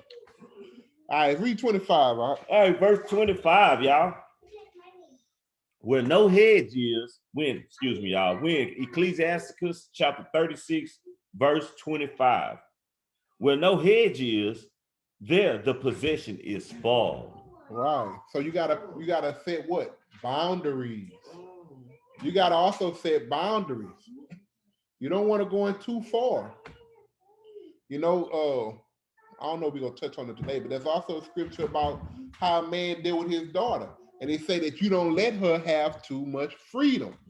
Keep your foot on her You neck. keep your foot on her neck. Yeah. Straight up. Now why? Not being mean or nothing, but we know that if you give them an inch with the woman, they're gonna take 10 miles. They way down the road. You looking for them with a flashlight. And they say they don't want them to tarnish themselves or something like that. To Yeah. keep them from there. Yeah, you keep it from there. Yeah. And look, go ahead and read the All right. And he that had no wife will wander up and down mourning. So see, That's the truth. so let you know right there that a man also need a woman. Mhm. That's to center each other. A man from a child, a boy know that he's gonna grow up to have a wife. All this BS about children can choose their own sexuality at a young age, that's foolishness. Mhm. You know. And if a child do have some kind of confusion in them, it's for the parent to set it straight to his child. She a child. And they put the ones that's probably doing it. That's why it's on them though. Oh, they You seen it. y'all. They seen it. Yeah, that's what I'm They saying. seen it on Y'all. TV. Yeah. You know, so we gotta have each other. Pretty much basically what it is. Because a man don't have a good woman, he wandering up and down. And Right. that's what these kids killing each other for nowadays. You know, they trying to get the clothes and stuff and a nice car and everything, probably a house and selling the dope and doing all this to do it and To getting get in a the woman. fights and stuff. But they doing all this to get a woman, Nanny. All of them. They be all doing clean. this to get a woman. They all running around talking about MOB and all of this and money over this and money over that. But you doing all of this and then you go buy and fix yourself up to go get a woman. So it's a lie. You know, I'm gonna leave that one alone. Ecclesiastes Rapper. chapter 25. Sirach 25 and verse 1. 25 verse 1? Mm-hmm. And what you ask for your 25 and 1. Following your husband is beautiful to Yah. it's a beautiful thing. Following your husband is beautiful to Yah. And this is Sirach 25 and 1. We are in the Apocrypha. 25 and 1. Ecclesiasticus. Everybody ready? Selah? Excuse me. Selah. All right. Verse 1. In 3 things I was beautified and stood up beautiful, both before God and men. The unity of brethren, the love of neighbors, a man and a wife that agree together. Agree together. You ain't gonna have no agreement if y'all don't believe if y'all can't agree on the Lord, you gonna have a really, really hard time agreeing. Because the Bible puts so many boundaries up for the man and for the woman. It gives you a great understanding of the man and of the woman. So you can read these things and have a great understanding of each other, right? You know what you can and can't do. You know how far you can and can't go. Me and my wife, we used to go back and forth, but we rarely argue now. I mean, rarely. Because the longer we were together, the more we studied. And we are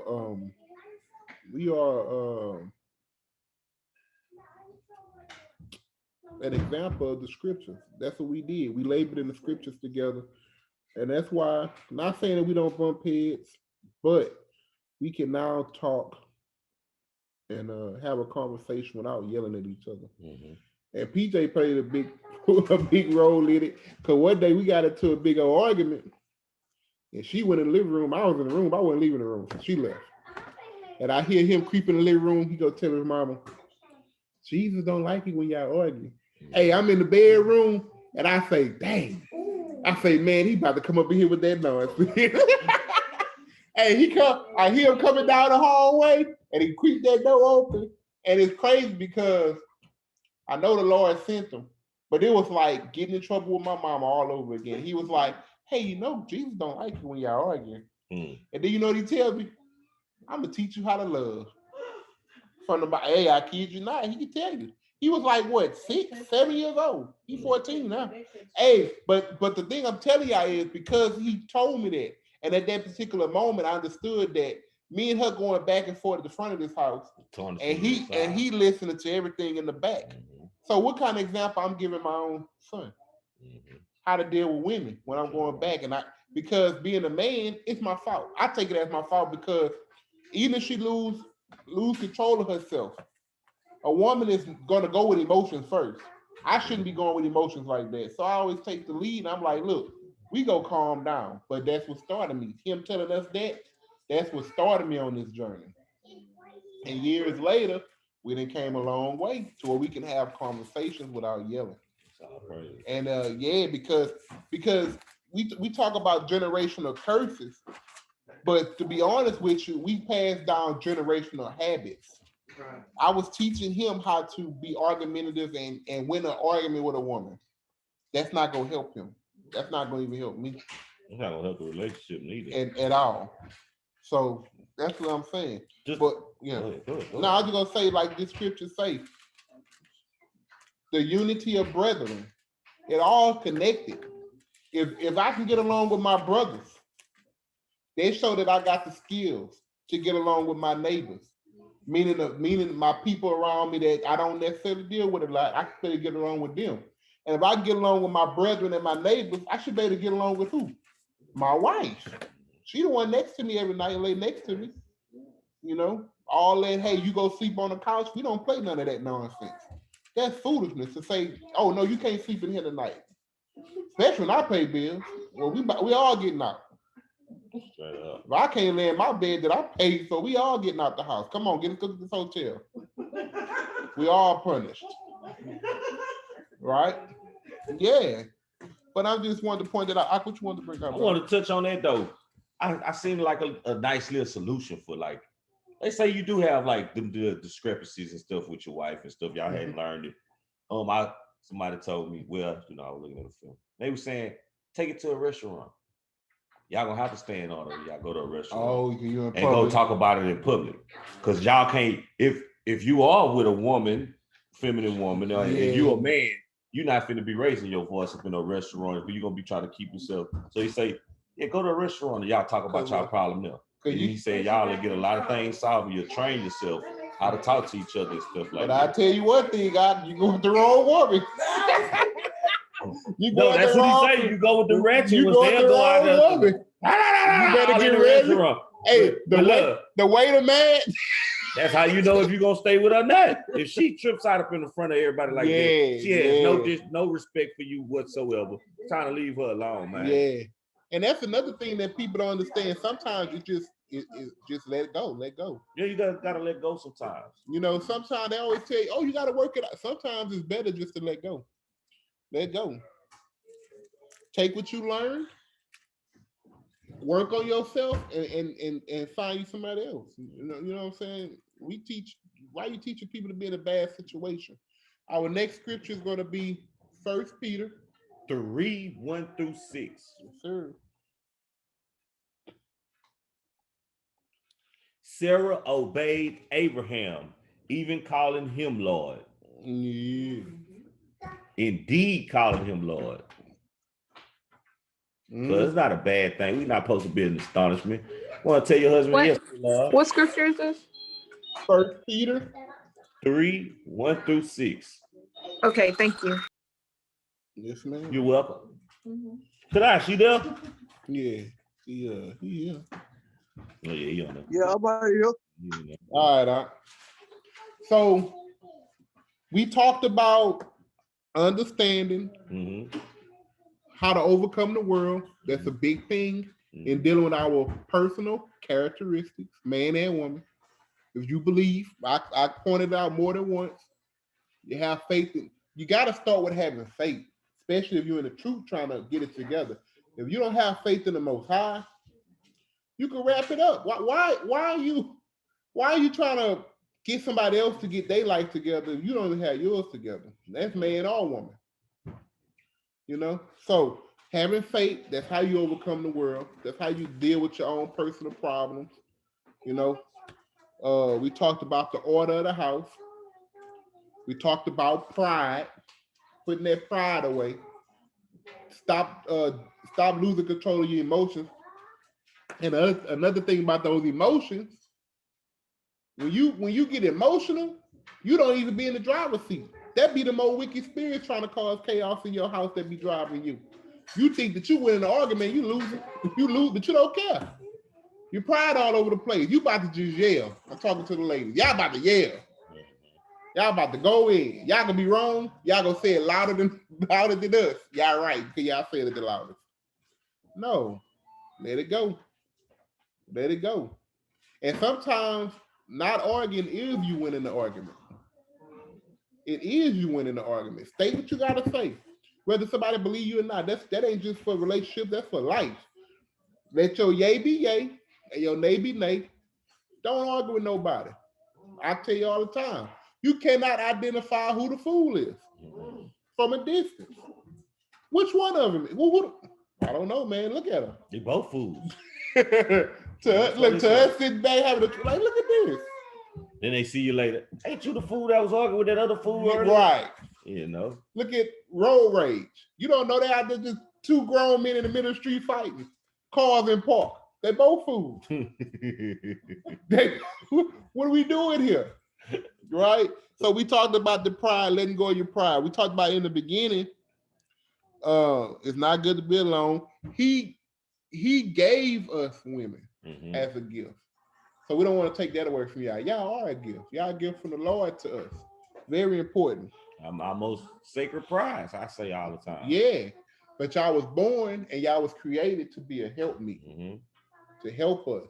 That's why we also went over the desires of a woman are to herself. Husband desires, right? Let that man control. Let that man work on him, pray for him. You know what I'm saying? If he let us deal with him. I don't know who song that is. So look, yeah. So we're talking about a wife being a possession. We're talking about the beauty of a husband and a wife agreeing together. Now we're going down here and we are talking about submission. Submission. We had First Peter though, huh? Yeah. Yeah, subjection, submission. Oh, okay. First.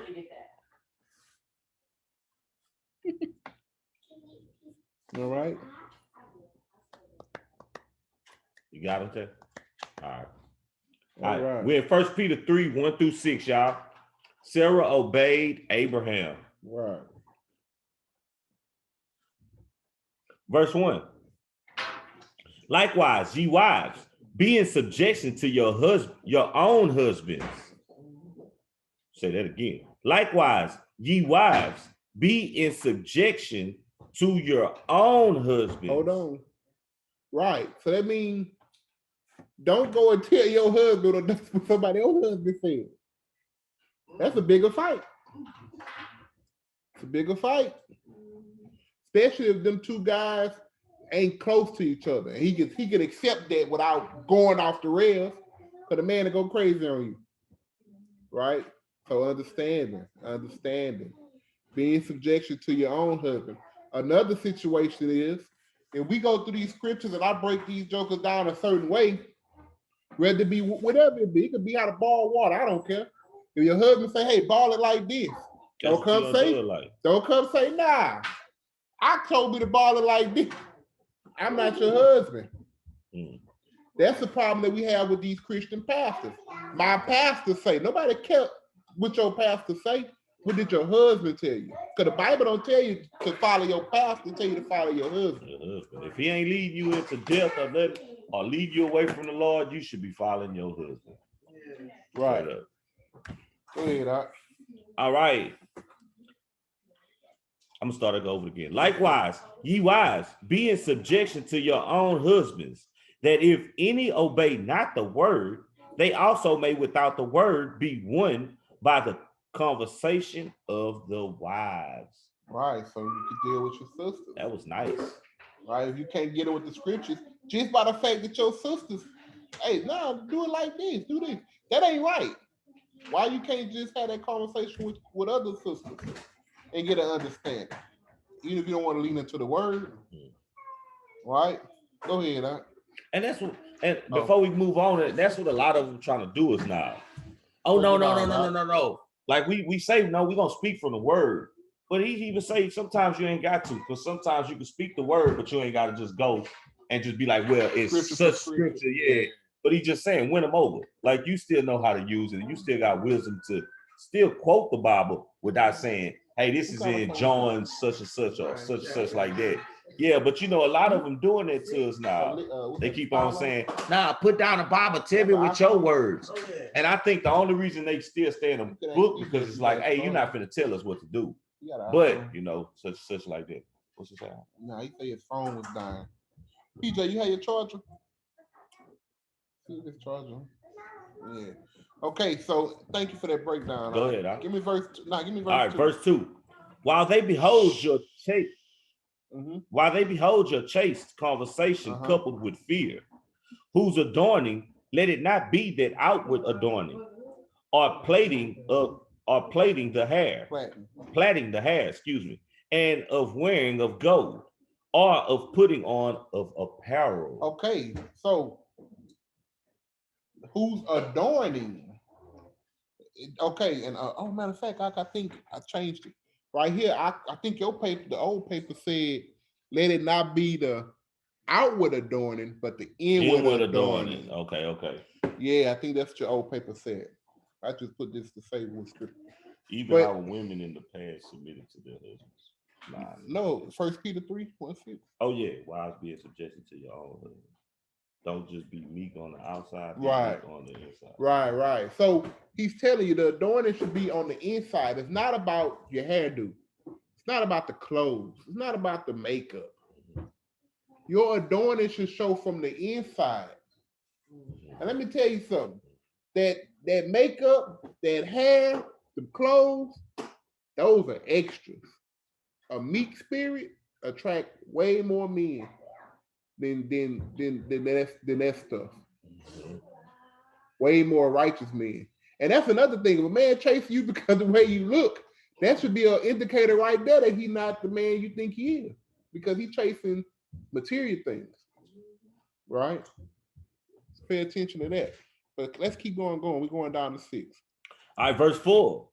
But let it be but let it be the hidden man of the heart, in that which is not corruptible, even the ornament of a meek and quiet spirit, which is in the sight of God of great price. See, God ain't worried about that. We think that we got to get dressed up to go to church. Man, he looking at your spirit. Yeah, he don't care about your clothes. He don't care that your head wrapped, your hair braided, you got your makeup perfect. He don't care. He want to know who's adorning, let it not be the outward adorning. Then he comes down and he tell you, indeed the ornament of a meek and quiet spirit. So women, Byron, that hate a quiet spirit. I don't like that. Byron, that ain't a quiet spirit. Nothing about that is a quiet spirit. Backbiting. Right. All that's not a quiet spirit. Right. You ain't worry about your clothes anyway. Because most of the women going in the church house wearing the clothes just to flirt with the pastor and stuff like that. So you know you ain't worry about the clothes. And that's crazy. Yeah. Right, you ain't lying about it. All right, verse 5, y'all. Yes, sir.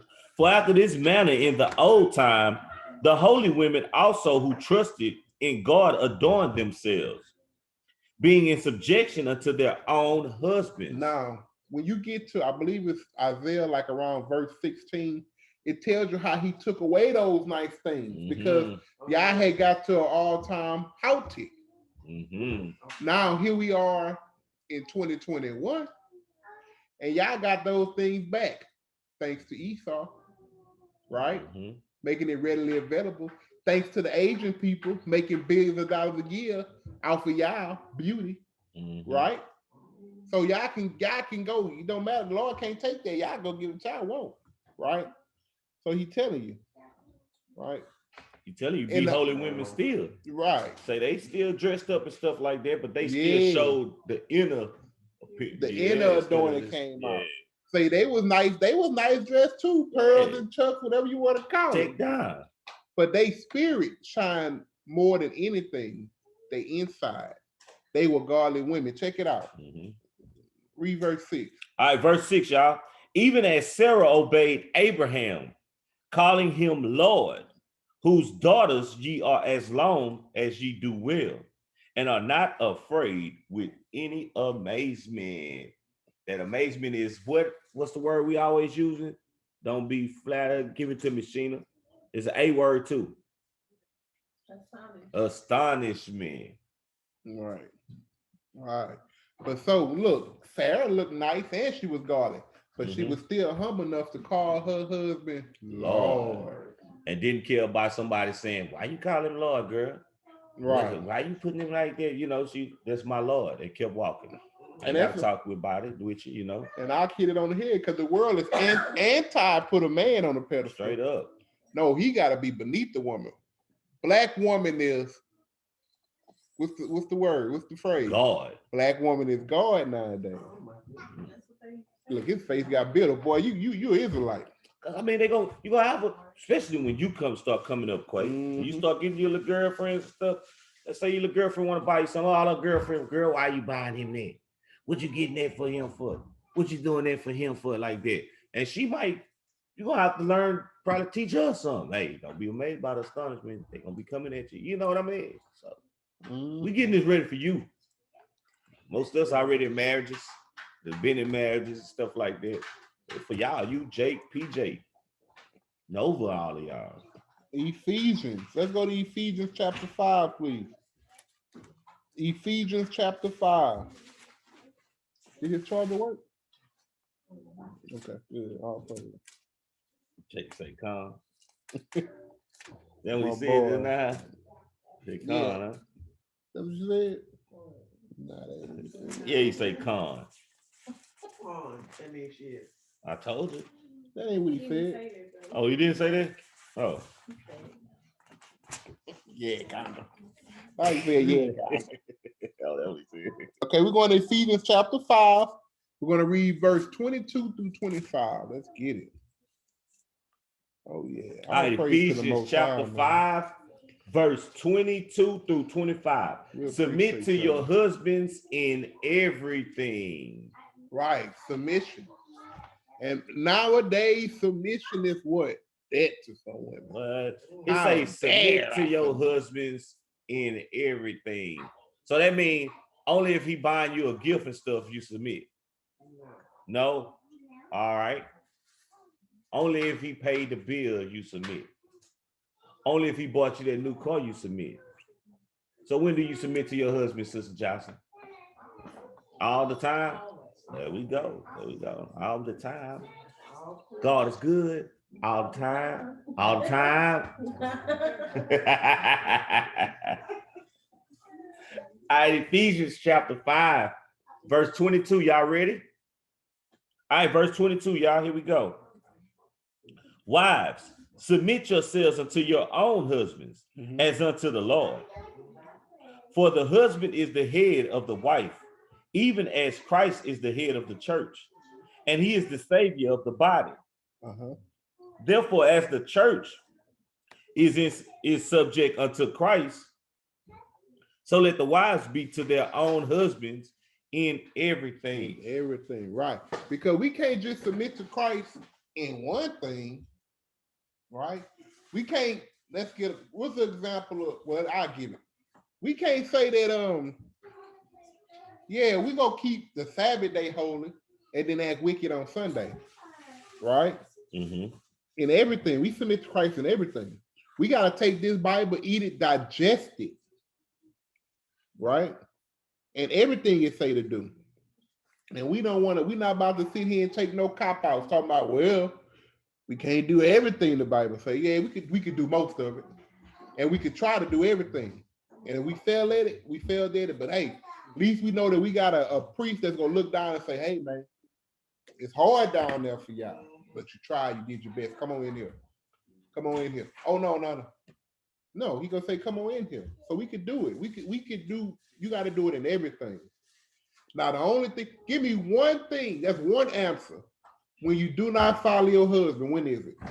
When he going off from the scriptures. There you go. It's all the time. Don't follow them hell.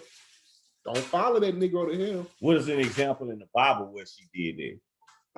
Well, a woman followed her husband to hell. Oh, I think I know what you're thinking. We read it already when we did our. We read it in the Old Testament. Yeah, we read it in the Old Testament. I'm thinking about one. No. That's in the New Testament. We hadn't read it yet. And they went in front of Peter. I knew that's what you were thinking about. Yeah. You got it, Danny? When they, Come on now. selling their property. Uh-huh. As a power. There you go.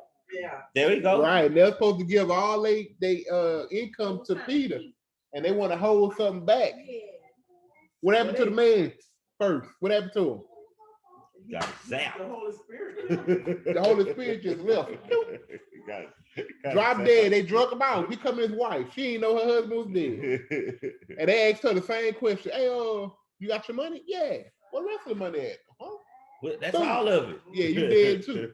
Don't follow them to hell. You say you gonna give everything, give everything. We about to touch on that too. That's real though. All right. You read 25. Yeah, I read it all.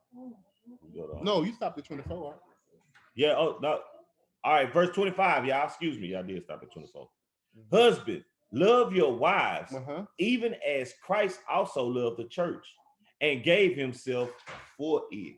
Right. And I'm reading this one to you, ladies, because you gotta know the expectation that the Lord has for that same husband that expected from you. It's his expectation. He should be willing to give everything up for you, like Christ gave it up for us. He gave up that spirit. He gave up the blood. He gave it up. He gave all of it up. He gave up the throne. So he just come down here and walk amongst us. He didn't have, man, this man had to get off his throne for 33 years and walk amongst lowly people that hated him. Some of them loved him, that hated him. He did that, right? So our next, let's go to Corinthians, 1 Corinthians 13. 1 Corinthians 13. You have something you want to add out? Nah, Okay. I don't know. I'm just making sure. 1 Corinthians chapter 13.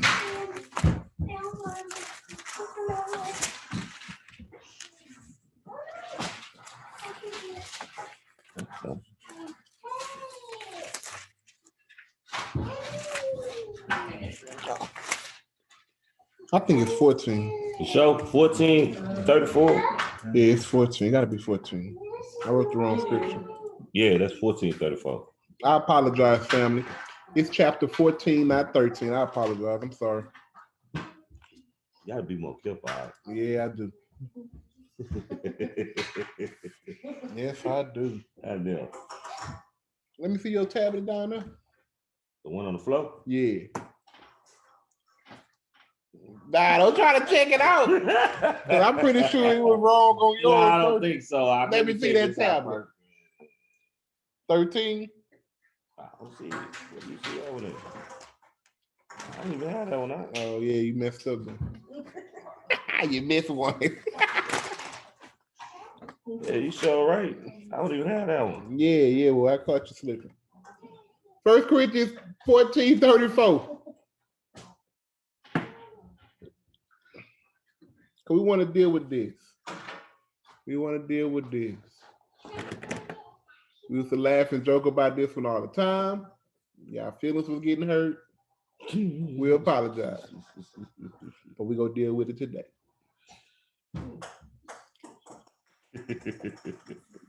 So lie when you get there.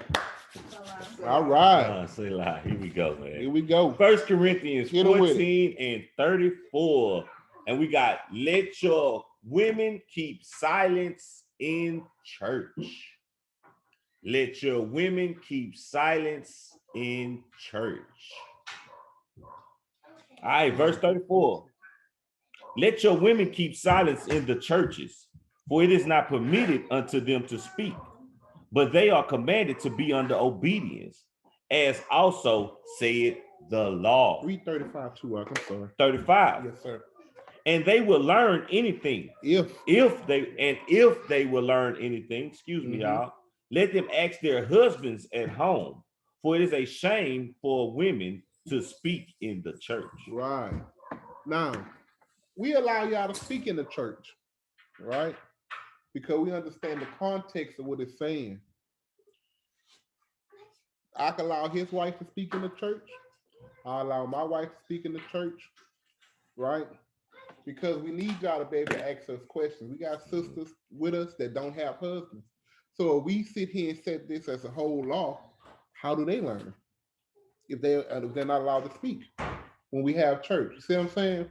So we understand this within the context. And I'm gonna give you a good example of a woman needing to be quiet in the church. So it really boils down to certain things, and we're about to touch on them. Right? So let's get a better understanding of a woman keeping silent in the church. All right, let's get Luke, no, First Timothy first. 1 Timothy first. Yeah, look, All right, I got you. First Timothy chapter 2. Let's go hit that one first. First Timothy. We're going to First Timothy chapter 2.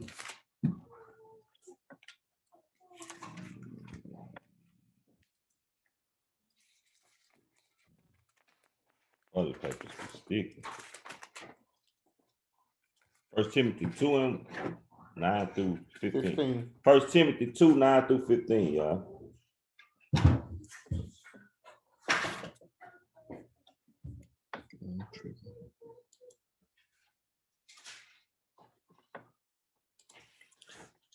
Selah, Khan.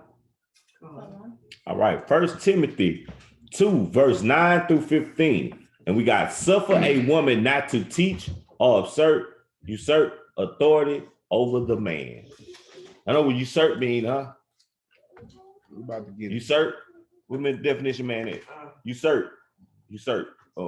U-S-U-R-P-E.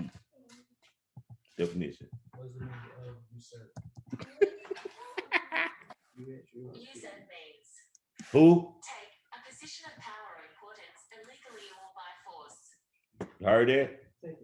Simple. Do it again. Say it again. Make it say it again now. You can't? All right. What? iPhone trash. No, Siri, no, that's not trying to Siri game.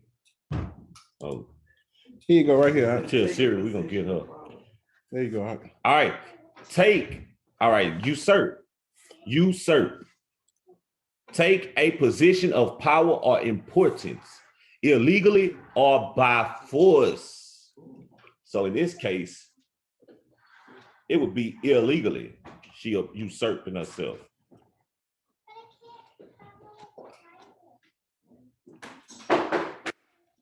Hey, but I also want to show this one. Go ahead. Look at this archaic one, the archaic version. Uh-huh.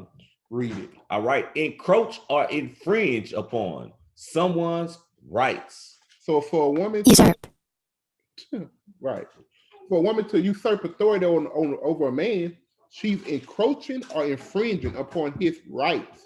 His rights were rights, the rights that the Lord gave him to take head in his house. It's his house. That's why the Bible is clear about telling women their possession. The very fact that back in the day, in the Bible times, right, in the Bible times, when a man would come and ask a woman's father for her hand, what did he have to do? What came with that hand? What did a man have to do? Some shekels. Some shekels, and he had to do what A else? dowry, man. Yeah, That's the print word. over. Yeah, thank you. He had to pay for her 400 shekels, I believe it was. Thought they had to print up a sheet too. No, but I'm just dealing Oh. with the possession part because you're actually taking something from that man. His possession. That's why we paid for that woman, right? We don't do it now. And I think when I looked it up, I think it was like $500, something like that in England. The white in folks America. still do it. The white folks still do it. We just don't have the money for it. But don't the white folks make the whatchamacallit person pay for the wedding? The and wedding, stuff? yeah. Yeah, they pay for the wedding and stuff. Yeah, like that's that. the tradition. The Yeah. the mamas, the The daughters, the bride's father. the bride father. They do it opposite though. The bride Yeah. father pay for the whole wedding and stuff. And he Nah, give that's us- right. The bride's daughter. Oh, yeah, father, I see what nah, you're it's saying. supposed to be the husband's father pay for the wedding. And Well, stuff you know, like that. Europeans always been Yeah, they backwards. go backwards and stuff. Yeah. So okay, so we got our answer for usurp. So let's look the scripture up. Where we at, Art? All right, we in 1 Timothy chapter 2, verse 9. Again, we got suffer a woman not to teach or usurp authority over man. Verse 9. In like manner also, that women adorn themselves in modest apparel. Okay, so he touching on the same thing that we just touched on in Corinthians, right? Right, so keep going out. With shamefastness and sobriety, not with broided hair or gold or pearls or costly array. Okay, so this is how we know that he's not referring to you can't have those No. things. He's telling you in shamefastness, sobriety. That's not the thing. We just read in Corinthians, he said what? The inward, right? Not the outward. So it's not saying you got to walk around in sackcloth to say that you're a righteous woman. Mhm, It's the type of person you are inside. mhm. It was also saying you're not just proving just because you got on your fringes and your dress, don't think that your insides is good. There you go. That's a perfect example. Thank you. Whenever you're ready. All right, verse 10.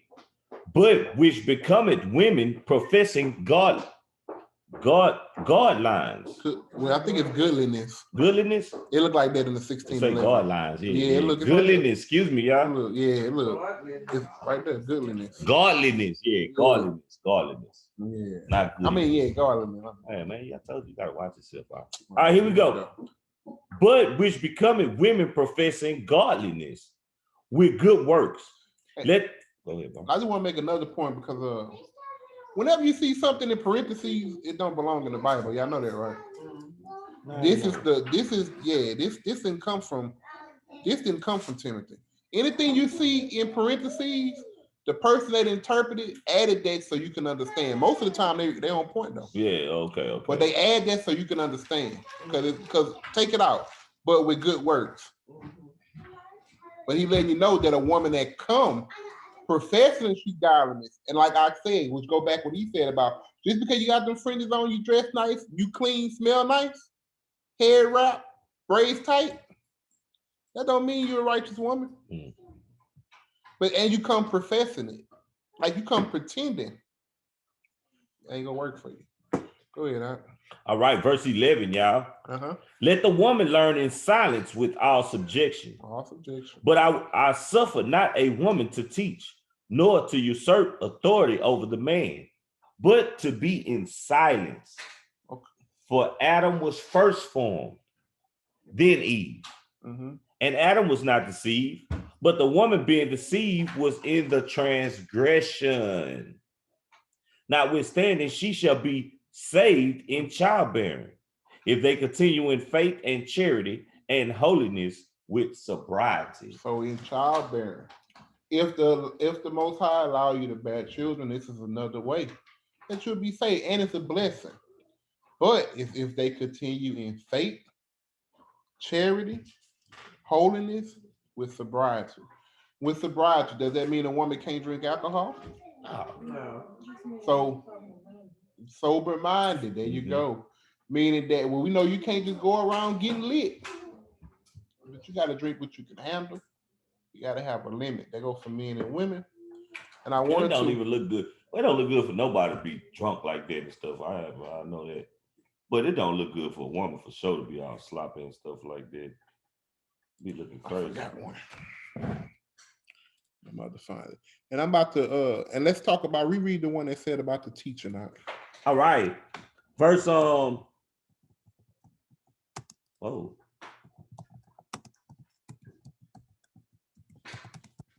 That was in 1 Timothy, bro. We is in 1 Timothy. All right, here we go. Verse 12. But I suffer not a woman to teach, nor to usurp authority over the man, but to be in silence. Right. So women ain't supposed to be teaching or what? a man. Now, this doesn't mean if my wife find a new scripture or a new video that she can't come show me, right? Or if I want to explain it so you understand, because you have women, and I've came across this, that thought because they came into the truth, understanding the scripture, that they couldn't pass that to their husband because they can't teach. That's not what that means. You can teach. You can tell your husband, y'all can have a conversation, but you're not in control. A woman can't be in control. That's where the usurp authority come in at. Yeah, because once he do come into the truth, you need to step down. You know, right? Once he start learning this stuff, you need to step down. And I say that because you have a lot of churches where the woman want to preach and she drag her husband along, right? And then all of a sudden she the prophetess and he the minister. You see what I'm saying? It's we're gonna add this one out. Let's add this. We're gonna add Titus chapter 2. We're gonna add Titus chapter 2 because I want to show y'all women can teach, but we need to understand who women are supposed to teach, right? So let's hit Titus. Titus 2 and what? 3 through 5.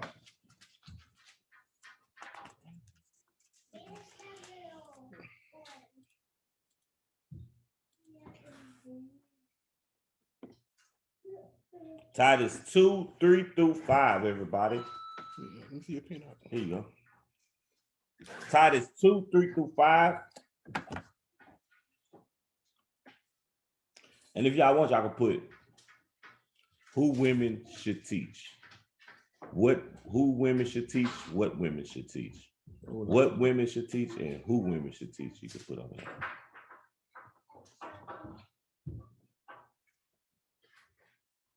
Whenever you're ready. All right, we're in Titus chapter 2, verse 3. The aged women, what's that? I say thank you. Oh, you're welcome. The aged women likewise, that they be in behavior as becometh holiness, not false accusers, not given to much wine, teachers of good things. Hold on. We just touched on it. Not giving no wine or too much wine. Right? Too much. You gotta know your place.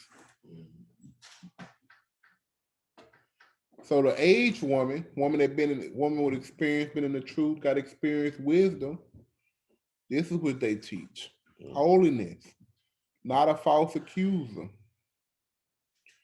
Teachers of good things. Now let's see who they teach. All right, verse 4. That they may teach the young women to be sober, to love their husbands, to love their children. Oh man, we're having a big problem with this. Most of the women, older women in these situations don't have a husband. So they're not teaching their daughters how to be a good husband and not telling them the right things to do in situations. Got a lot of that going on in Judah right now. Verse 5, to be discreet, chaste, keepers at home, good, obedient to their own husbands, that the word of God be not blasphemed. Blasphemy. Right. So I got a question to the ladies in here. Who would be this aged woman that y'all should be going to talk to? There you go. Right? Man, they're going to take care of y'all. Right? And I'm saying because this is how we thrived as a nation and as a people and as a tribe. And we went to our elders and got knowledge. We didn't have to go get on the internet. The knowledge was in the back room, watching TV. You go back there, you ask grandpa. You ask grandma. You go to mom and daddy. We used to sit on a porch at my great-grandmother's house. She'll have all the kids with her. And she'll sit there and talk with us. My great-grandmother. My great-grandmother did too. Sit us on the big house, they called it the big house. We all go on a porch and she'll sit there with us and stuff like that. Hey, my great-grandma used to do it like that too. My great-grandma had Alzheimer's. I kid y'all now, one day, because we used to keep them. My mama used to bring it and put it in the house, and my mama worked with the children to keep them. One day my grandma go off and she hit my uncle. She was with my uncles. She hit him in the head with a cast iron skillet. They run out the house. They cried. They told mama, come get her. She'd look at them and say, y'all ain't coming in here. Hey, come on, my baby. She would forget them, but always call us by name. Oh, okay. Till she died. She didn't forget us. Man, we was, yeah. And you know when grandma listened, nobody, my mama couldn't even tell us when grandma listened. We go listen to grandma. Mhm. That's how we was. That's how we was. My mom be at the work. She was raising us. And we was watching her, but she was raising us. And she was sharp too. She was, I miss my grandma to this day. They had a lot of wisdom. Yeah. Let's sit there and chill, man. You should see it. My boy. That's what that, yeah, that's where that knowledge kick in. And I hate that because this society teach us to take that wisdom and put it in the old folks' home. Yeah. Yeah. That's where we put our wisdom at. Yeah. We give our wisdom to the heathens. That's why he say raise your kids up in that right way though. Because most of them, the parents wasn't dealing with them kids right and stuff. And them kids throw their butt up in that nursing home and stuff. My sister did it to my daddy. No lie. She told him all the time, you know what I'm saying? You see, you ain't come and get us and stuff like that. You ain't come and do this. You ain't come and do that. You're going to be alone when you get older. But I just didn't let that roll. And she doing that with my own brother-in-law right now too. She say your kids ain't going to be there for you because you don't want to be out and do what you want to do. You know what I'm saying? So yeah, because they're not gonna feel as though they need to take care of you. Yeah. So you need to take care of them. So now I want to show y'all an example of a woman that should have been quiet in the church. So let's go to Luke chapter 11. She should have kept silent in the church. And Luke 11, bro? Yeah, Luke chapter 11, we're going to read 14 to 28 real quick.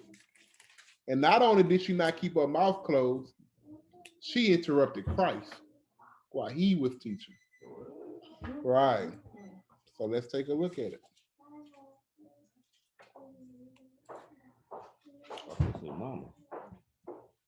Luke 11, 14 through 28, everybody.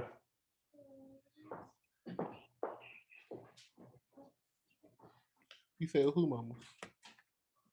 No, this ain't the one when his mama came. Oh, this not? Oh, no. Oh, this is much worse. Much worse. Yeah, I remember. Yeah. Well, Everybody ready? We're at Luke chapter 11. And we got example of women keeping silence in church. Example of women keeping silent in church. And this is Luke 11, 14 through 28. Again, example of women keeping silent in church.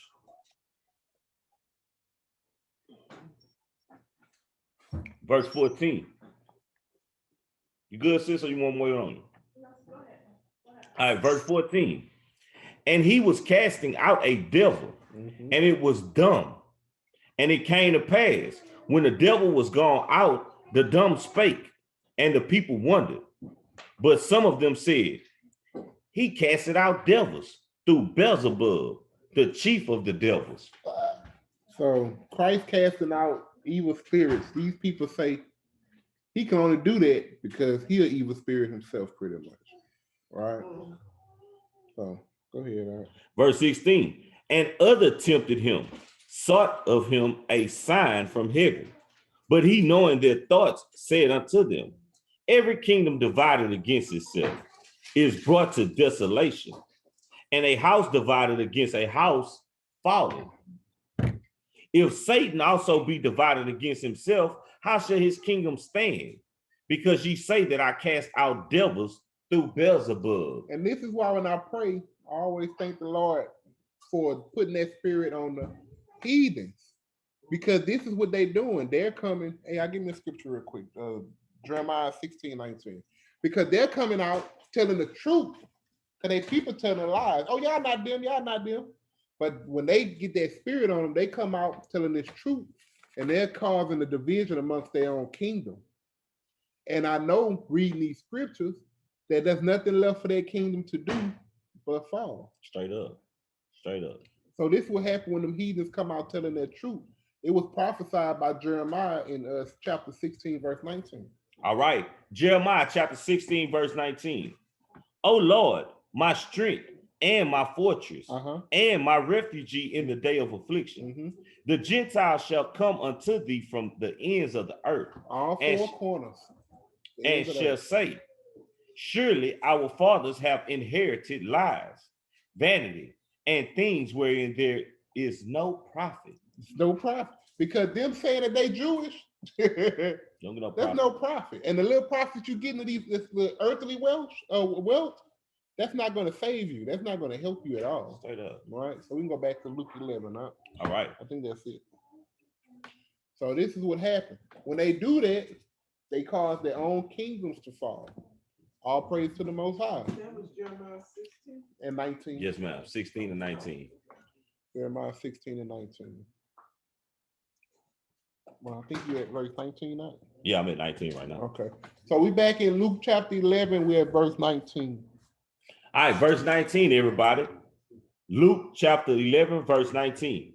And if I by Beelzebub cast out devils, by whom do your sons cast them out? Therefore shall they be your judges. But if I with the finger of God cast out devils, no doubt the kingdom of God is come upon you. When a strong man armed keepeth his palace, his goods are in peace. But when a stronger then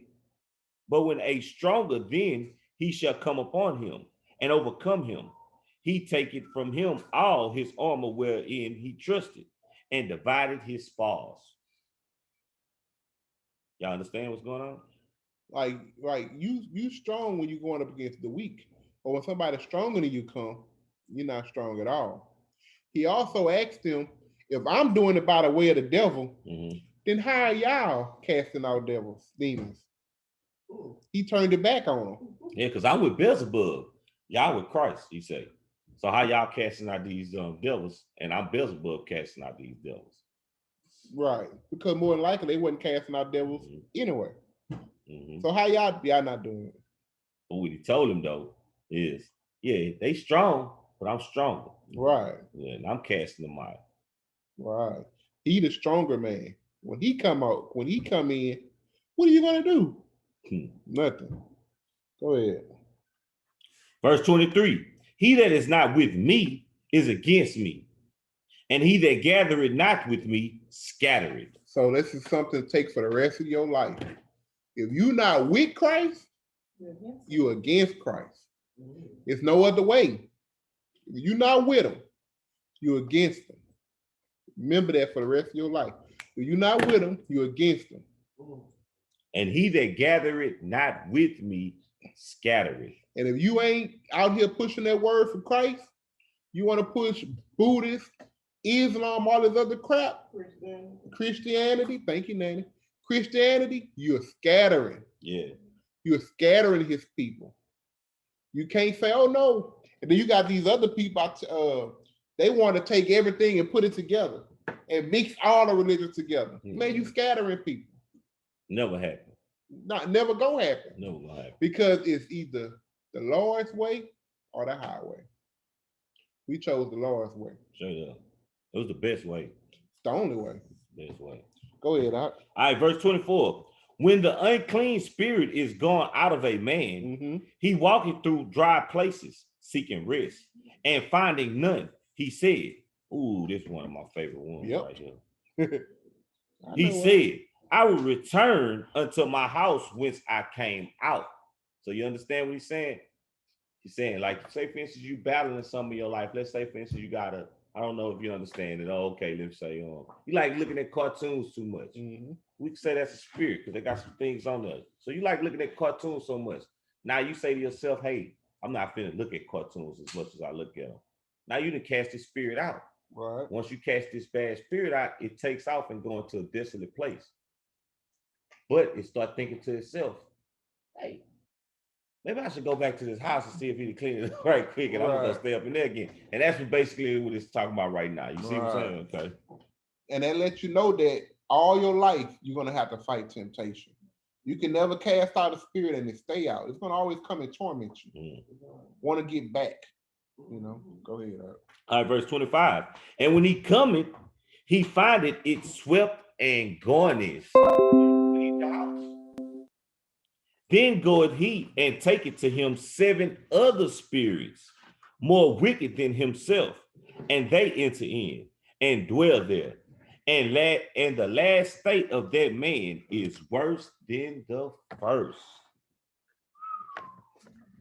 Keep Worse. going. Yeah, keep going. And it came to pass, as he spake these things, a certain woman of the company lift up her voice and said unto him, Blessed is the womb that bare thee, and the papers which, The paps, the paps, the breast. and the paps which thou hast sucked. Hold on. This man breaking down the scriptures, giving good, and this woman stopped him in the middle, in the front of everybody, and say, "Blessed be the woman that had you." Bless And the- Sarah. And Mary. Mary, my bad. Bless Mary. And the breast you sucked on. Yeah. She should have kept her mouth closed. Y'all agree? Yeah. Let's see what Christ telling. So y'all understand that women feminism been out. Exactly. Been back since then, you know. But this wasn't the first. Wasn't the first. Oh no. The first one was when old girl was asking for her sons to sit on the side of Christ. On the right side of him. Mm. Yeah, you so right. See, you didn't hit me with something. Go ahead. All right, verse 28. But he said, Yea, rather blessed are they that hear the word of God and keep it. So what was the problem with she said? What was the problem? Y'all got it? Blessed is the woman. We Yeah, just but read what's it in the the last chapter. but what's I mean, the last problem? verse. What was the problem with that? She wasn't supposed to be speaking. Idolizing the woman, that's one thing. So did she? So Okay. she did what to the She woman? usurped She the authority of the woman that over she a did. man. She usurped the authority. Usurped. She usurped this woman over a man. Yeah. Okay. So she was trying Oh, to probably what she compliment, did. but she didn't do it properly. Yeah. She took it from the man and put it to his mama. Yeah. Yeah, she took Yeah. she took God's glory Yeah. and put it on the woman. Right. Because she Bless should have the been womb. blessing the father. She didn't even bless the God of Abraham, Isaac, and Jacob. She really She say, did bless blessed the be woman. that woman. No, she say bless the womb Yeah. and bless the The paps. breast. The She need bless the vajayjay woman. Bless the woman and woman, yeah. And the breast. Bless the JJ and the breast of the woman. Not bless the father for giving you to us to teach us. Blessed be the what? What? But that's going on today in Catholic churches. They worshiping Mary. They definitely They usurping Mary over the Christ and the Father. Right. So this was a given as an example. Saying stuff like this, you might as well just keep silent in the church. You're out of order. Now, with this particular congregation, we ask y'all questions. We want to make sure and keep y'all with us, make sure we're teaching y'all properly. Now we come to a situation to where it becomes a problem for women to teach, then we gonna put our foot down and we'll have it where y'all don't talk. But they're not teaching. But I just asking questions. but And that's y'all giving us exactly. something to stand off of. Exactly, but that's not the situation. Just like they had a situation, I believe it was Peter, but it had this one particular woman. She would follow him around, and when he'll start preaching, she kept coming with some nonsense. He called her the thorn in his side. You know, that's that keep silent in the church attitude. Not no asking respectable questions, asking good questions, trying to figure out. You don't tell a woman to be quiet when she's trying to ask you about the commandments. You see, that's not how it's done. He was saying when women keeping a problem, or a woman want to stand up and she trying to run the show, usurping authority, you shut her down. And you shut her down because if you allow that one woman to do it, a little leaven, now you got a whole uprising. Now you got to put all the women out the church. GMS don't even allow women in their church. GMS. Women can't even go to church. They gotta literally learn. Their husbands got to teach when they go home. Yeah, I'm dead. Yeah, great meal stuff. You can't go in their church. Bad. That's what I heard. Keep a lot of confusion down. Yeah, I guess. Keep a lot down. I don't know. All right, so let's take a look. Let's go to Numbers chapter 30. 30 and 1 through 16, everybody. Yeah, we'll read that real quick. Prayers go through husband/father. Right. Understand how serious this situation is. The Lord didn't put these ordinances together by mistake. It was all intentional. Every single law, every single ordinance, they were all intentional. So let's go to Numbers.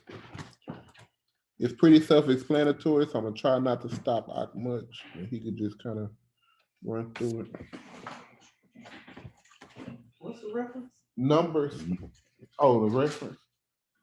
The reference, but did you give the chapter? Oh, Numbers the 30. prayers go. Oh yeah, Numbers 31 through 16. And Okay. my Give bad. it- give it to And I him. got prayers go through husband/father for female, for the female gender. Excuse me. Prayers go through husband or father.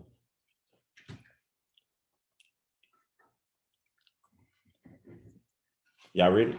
Mhm. All right, verse 1. And Moses spake unto the heads of the tribes concerning the children of Israel, saying, This is the thing which the Lord had commanded. If a man vow a vow unto the Lord, or swear on an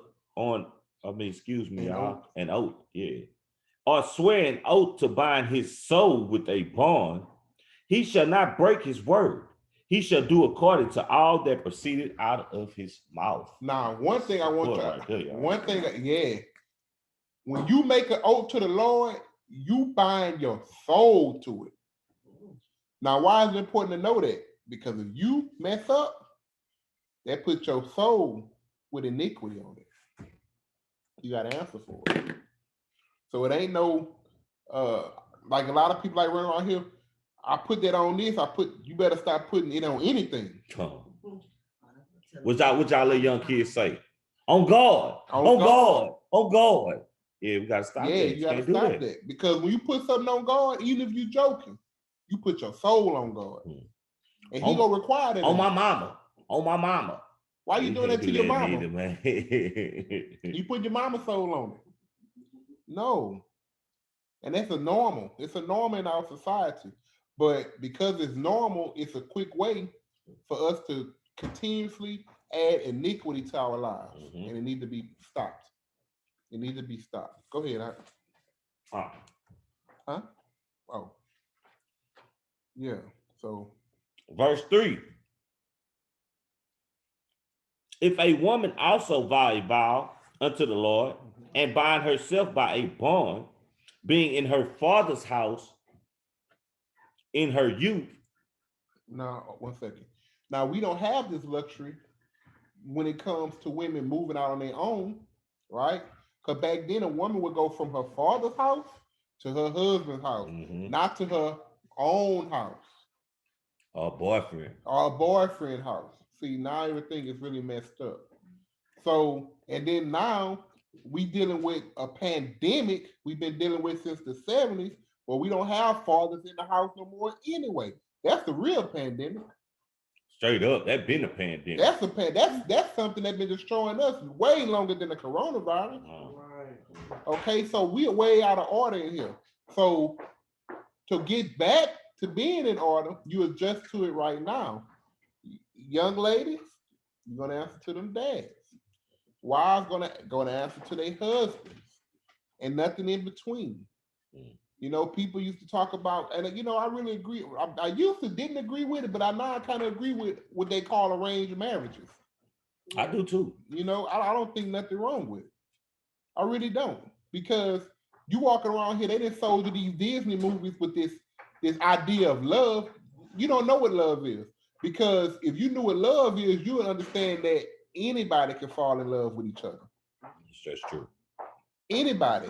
Love is nothing more than emotions. It don't matter what that woman look like.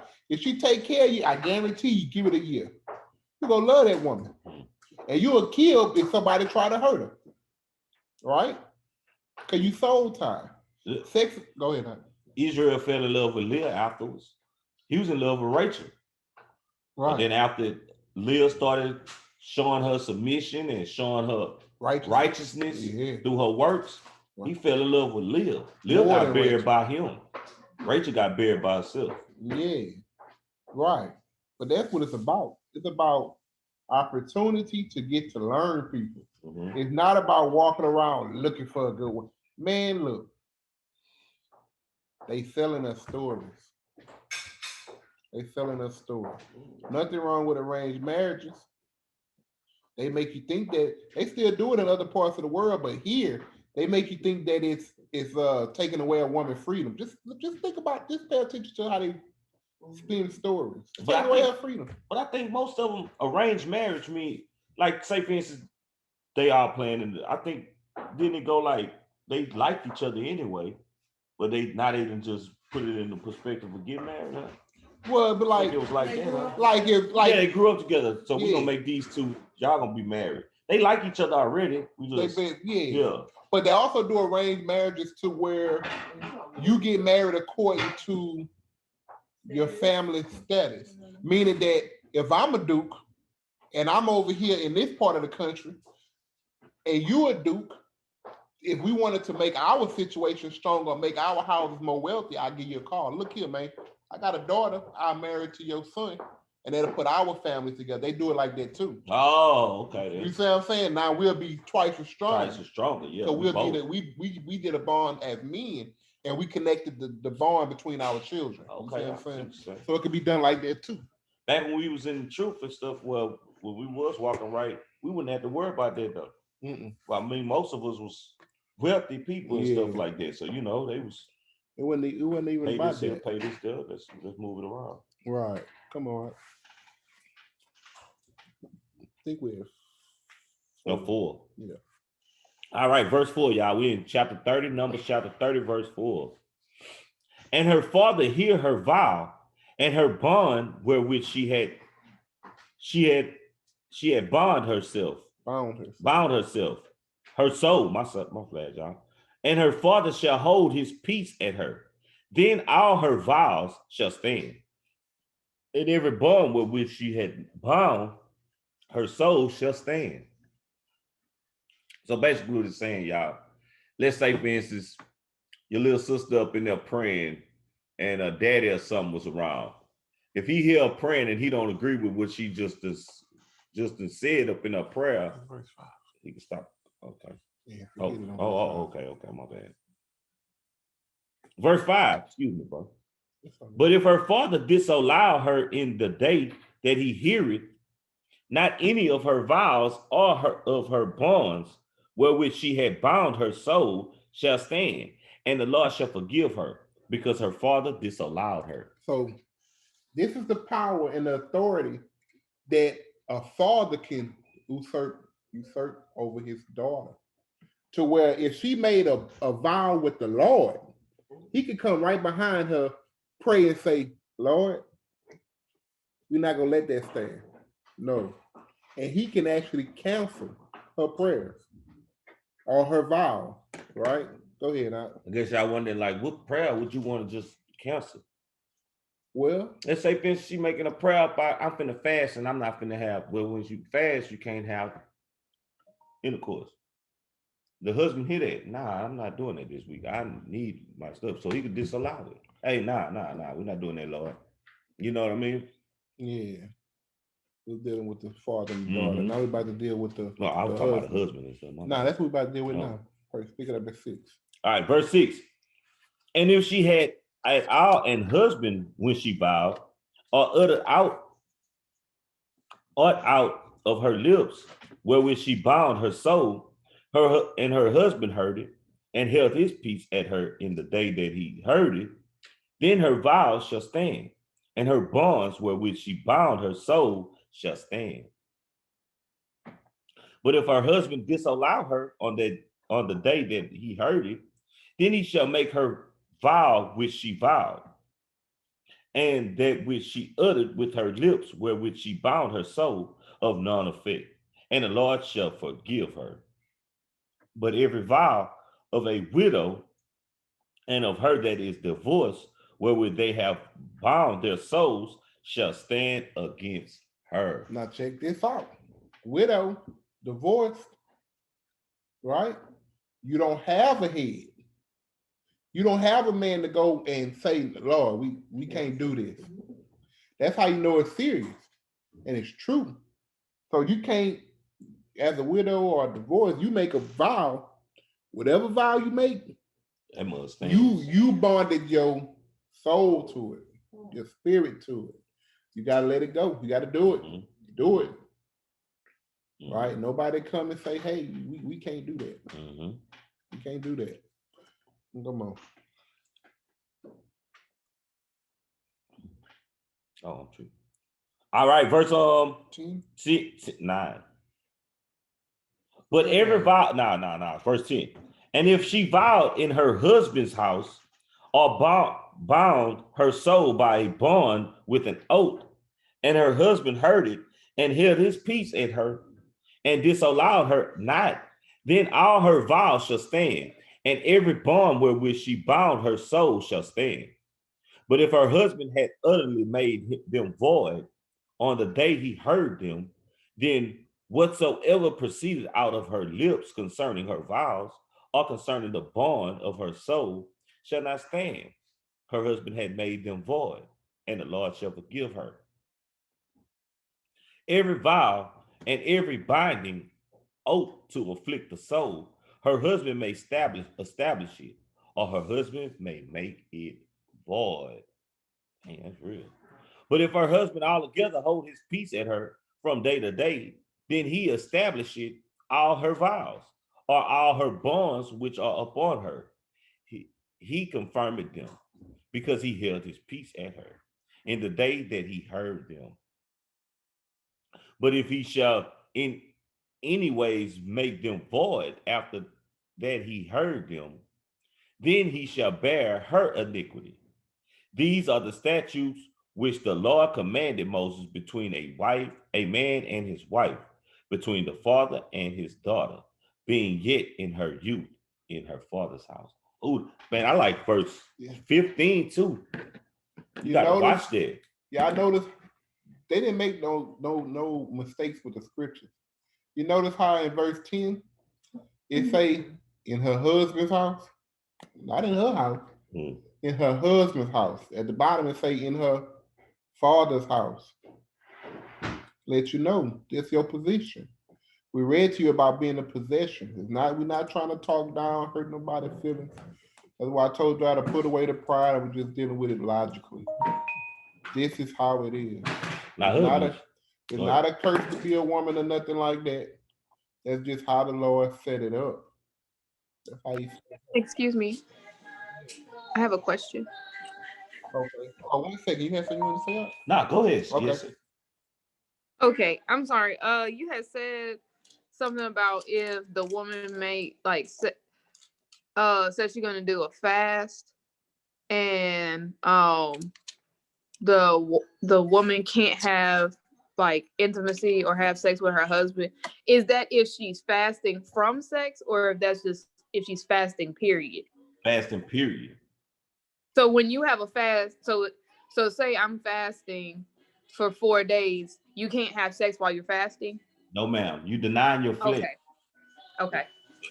Thank you. You got to remember, sex makes you unclean. Mm-hmm. When a man copulate, immediately you unclean. I want to also say something. We as men, we can boast of ourselves thinking, hey, well, I could stop her prayers and stuff. But y'all notice what he said up in verse 15, huh? But if he shall anyways make them void after that he had heard them. Now you deny your flesh to get closer to the Lord. He came and made them void, right? Don't know what you was doing, probably or not. It says, then he shall bear her iniquity. So now the iniquity gonna be on him, not you. He done got it. You forgiven, but I'm gonna see it to you. Right. Since you're gonna stop it, why did you stop her from doing that? Yeah, like if you're a selfish man. Yeah, you selfish, basically. Yeah. Well, you bad these iniquities. But if it's very important, because if I know if it's a serious situation, I don't mind bearing them iniquities. Because I'm gonna do what I need to do to make sure. But if I'm doing it for some selfish reasons, then yeah, I should have the answer for that. Yeah. All right. So look, we'll go through just a couple of more, and what we're gonna kind of skim through Ecclesiastes chapter 25 and 26. I didn't write down all the scriptures. They got some very good scriptures that we want to give y'all. So we'll just run through it very, very quick. So we're gonna go to Ecclesiastes. We're gonna start in chapter 25. 25. Sirach. Sirach. Ecclesiasticus is Sirach. Sirach. All right. 25 and 25. 26. We're gonna, yeah. This, So- this two of your main chapters and stuff. With the women, Mhm. knowing what to be and what not to be. Y'all can jump up in 25 and 26. Right. Let's see.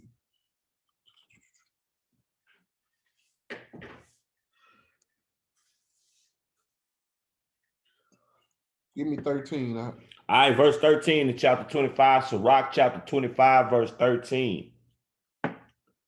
Give me any plague but the plague of the heart, and any wickedness but the wickedness of a woman. Jot it down. Very important. You understand that this, we gonna keep reading. But we just showing you that with some of the things scripture say, y'all very powerful beings. But when y'all want to go up above and beyond to get on that man's nerves, Oh, y'all know how to do it. y'all professionals. Oh, All right. What you looking like how to do it, Daddy? Hall of Famers. They Hall of Give me Famers. 16, Doc. Verse 16. Verse 16. I had rather dwell with a lion and a dragon. A dragon and a lion. These two beasts, these things that eat you alive. You know. Easily. I had rather dwell with a lion and a dragon than to keep house with a wicked woman. A wicked woman. Remember, the lesson was how to be righteous. Put away that pride. Throw away all that crap that they taught you in this world. Because they taught you how to be, they taught you how not to be. And the way the reason they taught women to be that way is really to damage and destroy the male and to help damage and destroy the children. So that we stay at a lowly position in this world. Right? So give me 17. Huh? I'm gonna keep going with that. Come on. All right, verse 17. The wickedness of a woman changing her face. Right. Because she, like I told y'all, she could be a 10. She could be, oh, she's so beautiful. But then she opened that mouth and she showed her true soul. Two sides. She go from to 0. I mean, she pretty. Oh, she pretty. She dressed nice, but she ain't worth the clothes she in. She not worth it. Because the headache. Y'all go find out. Come on out. Hope you don't find out. I Pray you don't find No, I was talking about not that you marry him, but you just see it within the world. You can see it. Because now women are broadcasting their wickedness as if it's the right thing to do. Cool. Like we're telling you, this woman on the internet in front of millions of people talking about you should be happy that I slept with a bunch of men before I got to you, because now I don't want to cheat. Nah, I ain't gonna cheat on you. Like, how is that a prize that you let yourself get ran through? You're not even a prize no That's more. not a prize. That's no man want to deal with them thoughts. But it's okay in this world. Wickedness is always right in this world. Come on, Rob. All right. The wickedness of a woman changing her face and darkeneth her countenance like sackcloth. Her husband shall sit amongst his neighbors, and when he heareth it, shall sigh bitterly. Oh, that's bad. I mean, the sound of her voice just annoys him. She did so much, man. He just sit there like, man. Embarrassing. Yeah. And she's an embarrassment to him and his house. Come on, Rob. All right. Verse 19. All wickedness is but little to the wickedness of a woman. Let the portion of a sinner fall upon her. Oh, that's death, huh? Yeah, portion of sin is definitely death. Ah. Okay. So this how bad it get. Give me 20, huh? Can I start? 20? Yeah. Yeah, because I got a lot more up in here. Verse 20. As the climbing up a sandy way is to the feet of the aged, boy, so is a wife full of words to a quiet man. Old people Y'all say walking. that? An old person walking on the shore of a beach is hard. right? So is it for a simple man, a quiet man, to have a woman that's Bahrain, right? I say Which keep one you going. want? I want to keep Well, read them going. down tonight. We might as well go all the way through, bro. It's Hit it. about the women. All right. Verse 21. Stumble not at the beauty of a woman, and desire her not for pleasure. This world teach you the exact opposite. Yes, they do. That's why women throw on all this makeup and put on these tight dresses and so willing to dance everywhere because they have a spirit on them that they want that attention and they want to be desired. And that's the wrong energy. Go ahead. That's a good one, though. This is what you don't want to be as a man. Mm-hmm. A woman, verse 22, a woman, if she maintain her husband, is full of anger. What? Yeah. Impudency, and much reproach. Because I told you at the beginning of the call, it's not for a woman to be out there getting about a sweat of her brow. What's the order of the life? What's the order of life? What's the order of your household? Yeah, what we said. Who come first? All right, the man then. All right, then who over the man? There we go. Who over Christ? All right, now you got it. Wait, man. Got Go it. ahead, boy. Got it. All right. So you understand that if a woman maintain a man, which what it's saying is take care of a man. Let's say the woman have a house, the woman have an apartment, whatever the woman may have. Mm-hmm.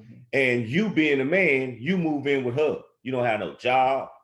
You don't have no means of getting money or nothing like that. So she maintaining you. She gonna be angry. She gonna be bashing at you. She gonna talk down on you. She's not gonna respect you, nothing. You see what I'm saying? And it's an issue. Okay. 23. All right, verse 23.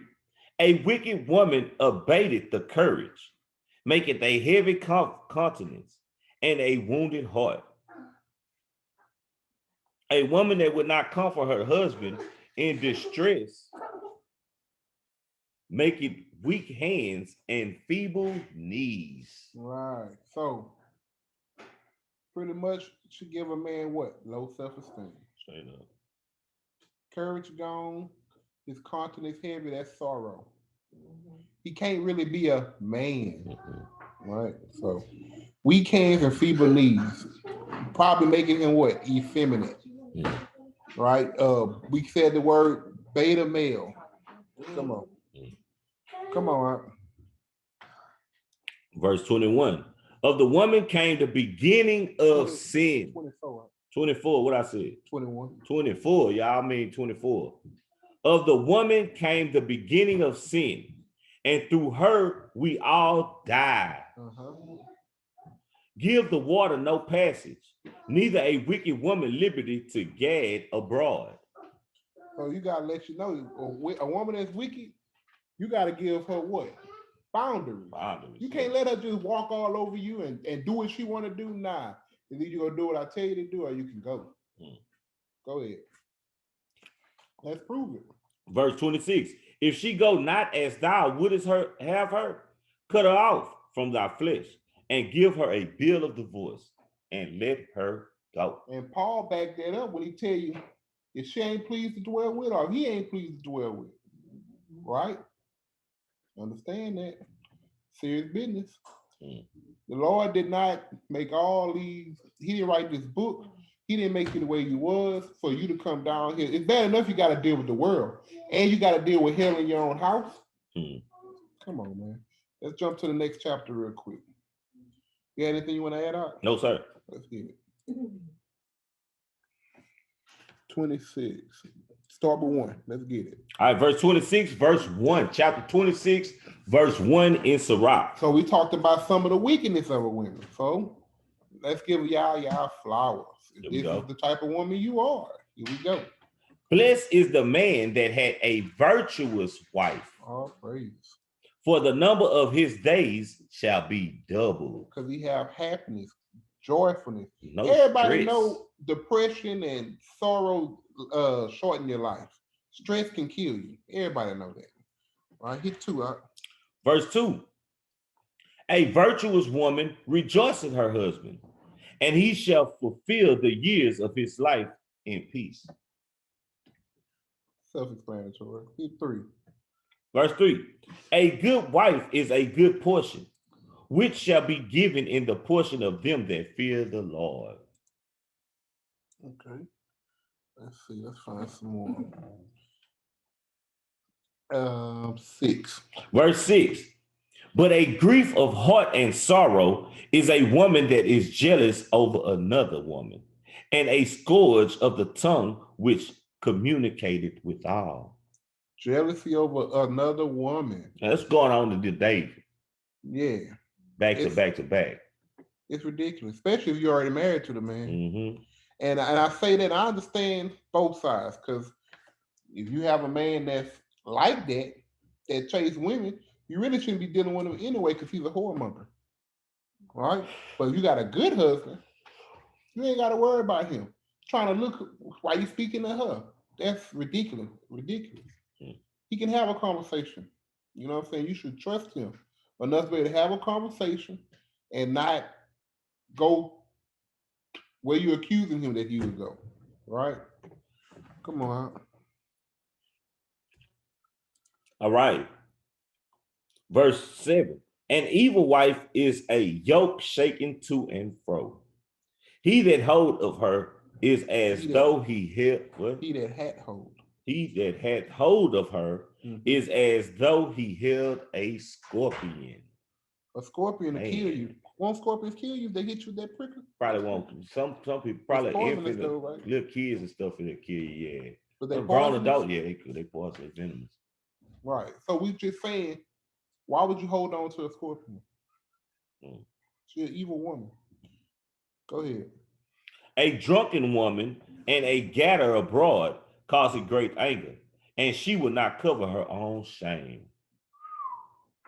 No accountability for her actions, basically. Yeah, there you go. And that's what a lot of what we're going through today. Not knocking them, but a lot of women don't hold accountability for their own actions. And they had a wrong type of pride too. Yeah. Go ahead, All right. Now check this one out. The whoredom, verse 9, the whoredom of a woman. I'll talk about 10.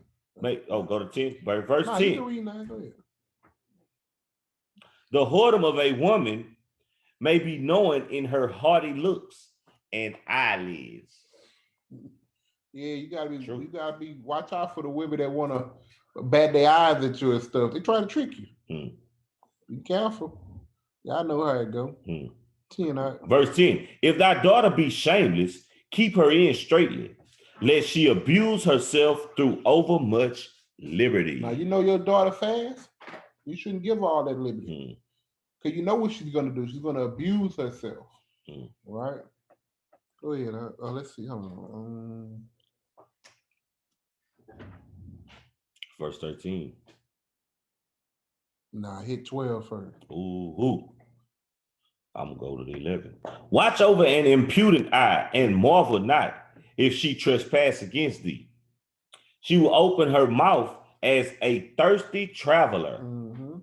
Oh man.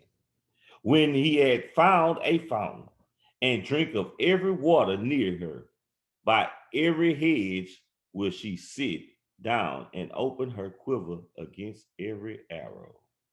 I gotta explain that. We understand that, huh? Yeah, we know everybody. We call them fags. We call them harlots. Right? We explain it to you another time, Quay. Yeah. Hit 13. All right, verse 13.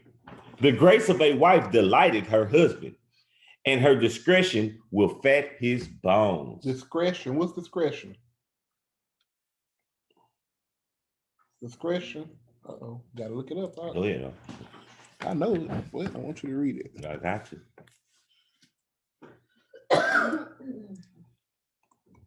Discretion.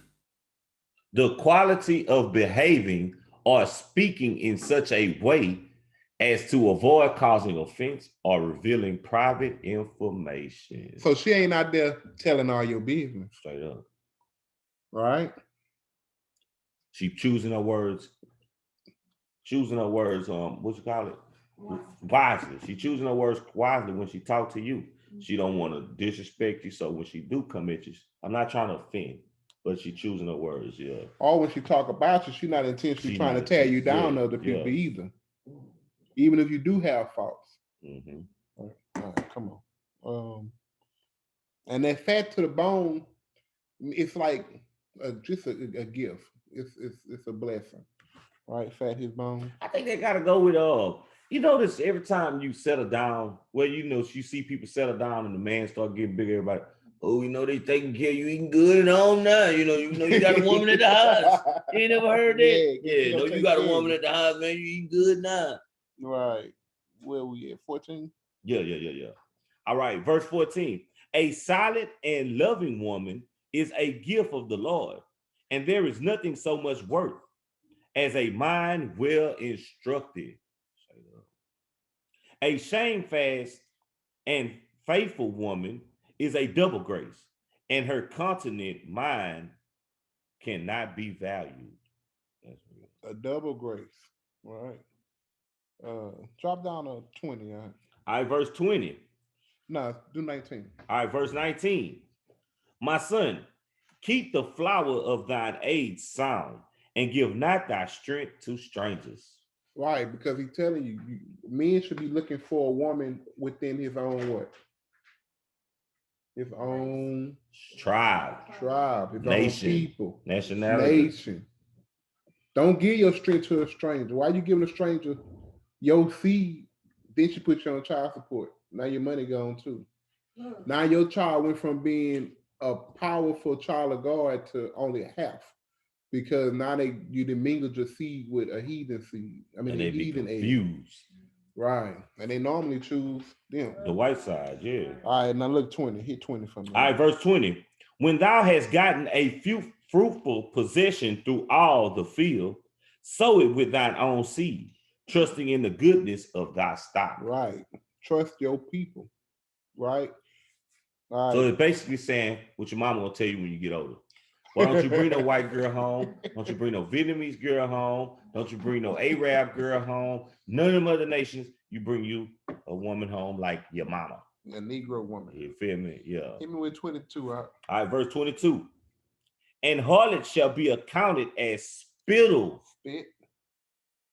But a married woman is a tower against death to her husband. Why? Because she always looking out for him. She always taking care of him. Or like she'll make sure he's healthy. She'll pillar of rest. She'll pillar of rest. He ain't gonna be stressed out. We read earlier that she doubled his days because it is. It's true.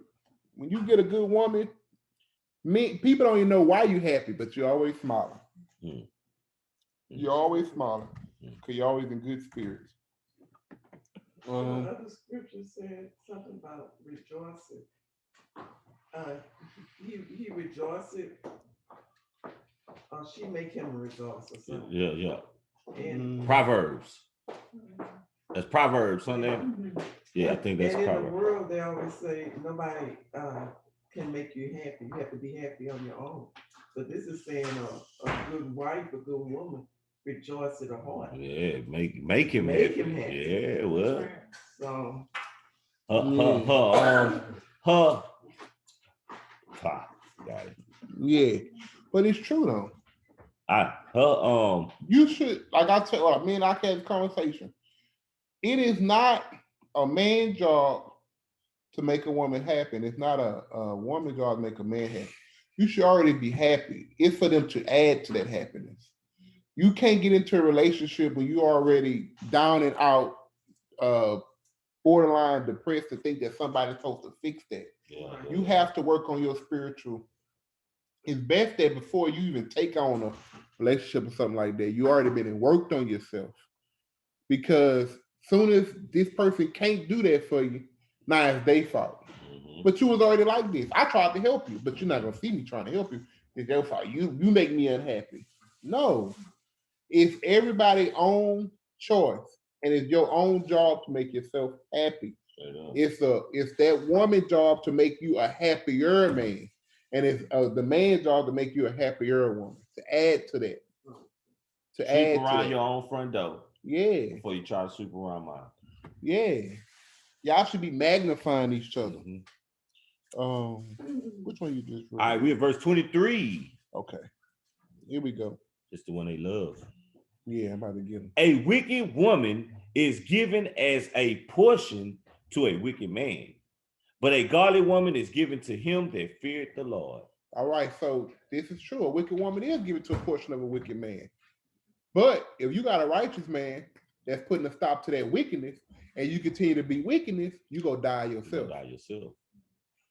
Period. Because think about it, most of the marriages that got put together back then, well, with us, it's done out of wickedness. This woman want more money or something. He wanted to have sex with her or something, or she just looked good or something like that. Right. It's not going off the same morals as they had back, back yonder and stuff like we want to build together and stuff. It's not that. It's I'm gonna get over on you, or you can get over on me. Right. Yeah.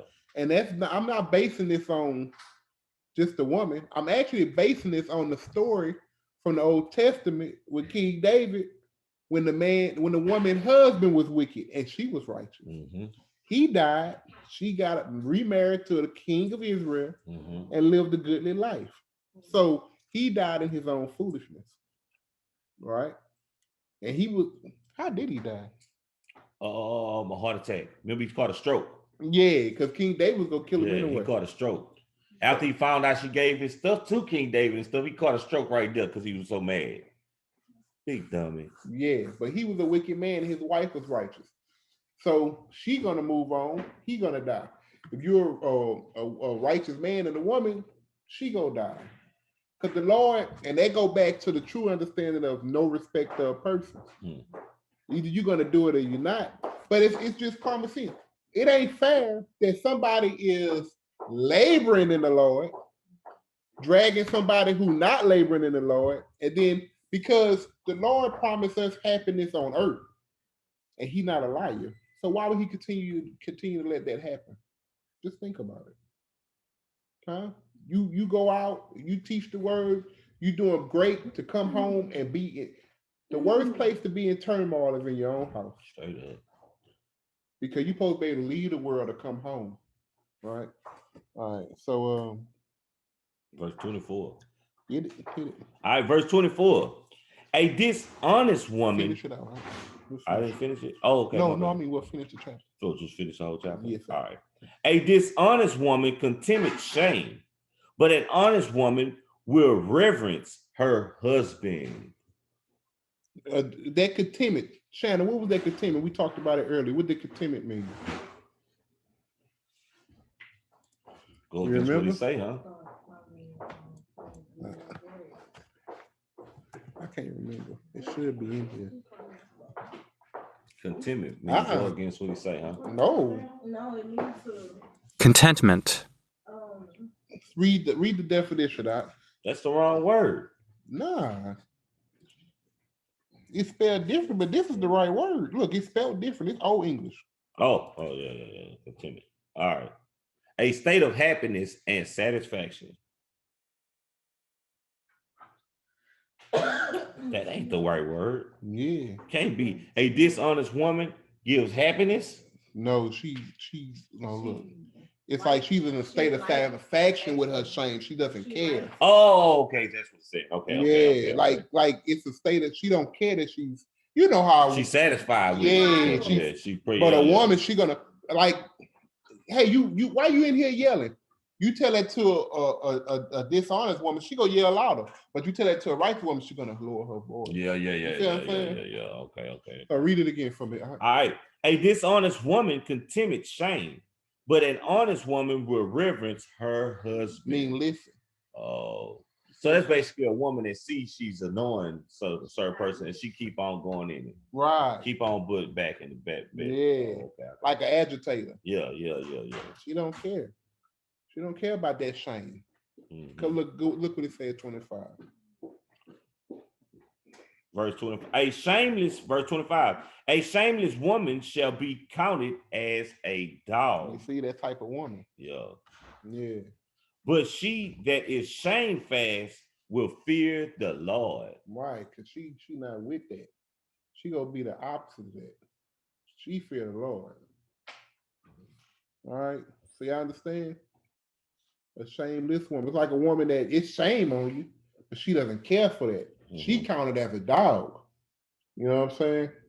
But a woman that shamefaced it. I think the word is shamefaced it. Shame fast. She the one that fit, yeah, but I hear say shame. But think in the New Testament it says Shame face. shamefaced it. Yeah, yeah. She fear the Lord. Because meaning that she doesn't want to be seen like that. Mm-hmm. And she's not going to put herself in a situation to be seen like And I know what the Lord expected me. Yeah. I was here to be a helpmeet. I was here to make him happy, to bring more happiness. I think it said that she'll adorn herself in modest apparel and stuff. Yeah. Right. So that's the different type of women. It's crazy. Y'all know there's some shameful women that don't care. They'll get louder. They be all on TV. Knowing doggone well they wrong. What y'all seen a new one on old girl cheated on her husband. We made a TikTok video tell the whole world that she cheated on her husband. With I seen it. You seen that? Did you see the video? Did you see him in the video? He looked like a zombie. He a sucker. That's what we talking about. He was a simp. He a simp. He was one of them simps, man. She made a TikTok video that went viral. But you can see she run their relationship. No. Granny calling. What'd you say? What'd he say? You laughing? I don't even want to know. Come on, come on. But yeah. All right, verse 26, y'all. A woman that honoreth her husband shall be judged wise of all. But she that dishonoreth him in her pride shall be counted ungodly of all. Straight up. In her pride, which is like, you know better, but you're not gonna get off the gas. You're not gonna get off the gas. So that basically saying, I might add for an example. Let's say your husband is tripping out on you or whatever, but you still going at it and stuff like that. That still puts you in the wrong, right? Yeah, because you could say what you got to say without all the extra. Okay, just throwing examples. Yeah. All right, verse 27. A loud crying woman and a scold shall be sought out to drive away the enemies. God, that's bad, yeah. Say a loud woman run away your enemies, man. She ain't even got here in the house, they take out running. We don't need to do that to him. He already done. He say we ain't gotta do that to him. He done already. Yeah, man, he got the weakness of a woman in his house with him, man. We gotta do him nothing. They praying for you, all right? That's what I said. Come on, all right. All right, verse 28. There be two things that grieve my heart, and the third making me angry. A man of war that suffereth poverty. Oh, they doing that in the world today. Yeah, that's a big thing with our own. Yeah. And men of understanding that are not set by. What does that mean? Men understand that are not set by. Is one of your favorite scriptures. He that keep it. He that saith he know me and keep no commandments, you know he's a liar. No. But that's what it's saying. What? That's what it's saying. He knows the word, but he don't do the word. Yeah, that's what I'm saying. He that said he know me and keep no commandments, you know he a liar. That's what I said. Nah, when I read it, look, he say, and men of understanding that are not set by. But your faith, the one I was thinking about, you know a righteous man, you're supposed to wear out his steps. Oh, yeah. See, a man, like we talk about our grandparents, they don't go sit by their grandparents and learn their wisdom no more. Yeah. You let that knowledge and understanding go to waste. Okay. See, because he said, man, and men of understanding that are not set by. But I was going with what Sis said too, like, you know the law, but you're not keeping the law. Yeah. Like you got a lot of people you walk up on, hey man, what's your nationality? Israel. Well, man, why you ain't got on your ribbon blue and why your beard shaved and stuff? Oh man, I know I'm Israel. You know what I'm saying? Yeah, I know what I'm saying. But you're talking about, like, to me, it's talking about, like our family know that we keep this Sabbath and stuff. Okay. And you know that you should, but y'all don't come ask us for information. Oh, okay. You see what I'm saying? Like, you know where you can come figure out. Mm-hmm. You know them, man. They got their fringes and stuff on. Mm-hmm. You know they got wisdom, but they never come. Or even us, when we want to know about our past or whatever, or learn, Nanny right there. But we don't never go take no time and sit by Nanny and learn. Grandpa right there. We don't spend no time with Grandpa and learn about the 4 times and things. Yeah. You see what I'm saying? Because they say men, it's these things that he hates. A man of war that suffered poverty, and men of understanding that are not set by. I'm sitting by you. Yeah. I'm learning from you. I'm talking to you. Mm-hmm. But a man of understanding. I don't come sit here. I don't learn. I just go into the word and be wicked. You see what I'm saying? I don't go learn. I got you. So he mad about that. Like, y'all don't come. These youngsters, like we say, these youngsters, they don't come sit by us. We old gangbangers. They don't come learn not to gangbang. Nah. You know what I'm saying? That'll piss you off. Yeah. But that's not the one that pissed him off. Look, it's the next one. Yeah, I'm just saying. Oh, Okay. okay. But come on, hit it. All right. Yeah. And one that returned, okay, they're not set by, and one that returned from righteousness to sin. The Lord prepared such a one for the sword. Yeah, that's the anger. It is true though. It's true even today. When we go and we pour scriptures into people and they light up and then they go dim, and then next you know, I just seen it the other day. They got on a Santa Claus sweater. Pissed me off, man. I was about to go berserk. Ooh. Man, I don't want to talk about it. Hey, I don't want to talk about it. Because if I tell you, you going to go berserk. I already know what you're talking about. I already know what you're talking about. Man. We ain't going to talk about it. He was in the truth first? Yep. Ah, man, that's my boy. No, but they the boy. Not Jumanji.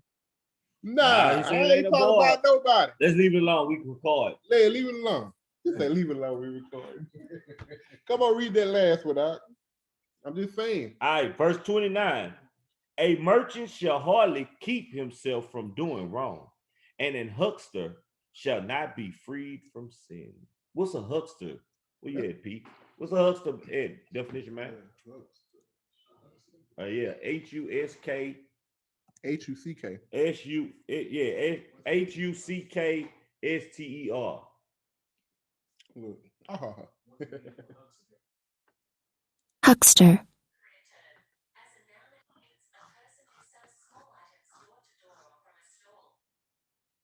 Okay. Or a small store. Like a door-to-door salesman. Yeah, a person who sells small items, either door-to-door or from a stall or small store. Yeah, man, I'm with you on this one. We don't call them hucksters. We call them hustlers. Hustlers. That's what they are. That's what we call them, hustlers. Go get it, right? And an hustler shall not be free from sin because they like that fast money. Yeah. That fast and quick money. That's why you see a lot of dope dealers. They go to jail, get right out, and go right back to go and sell dope.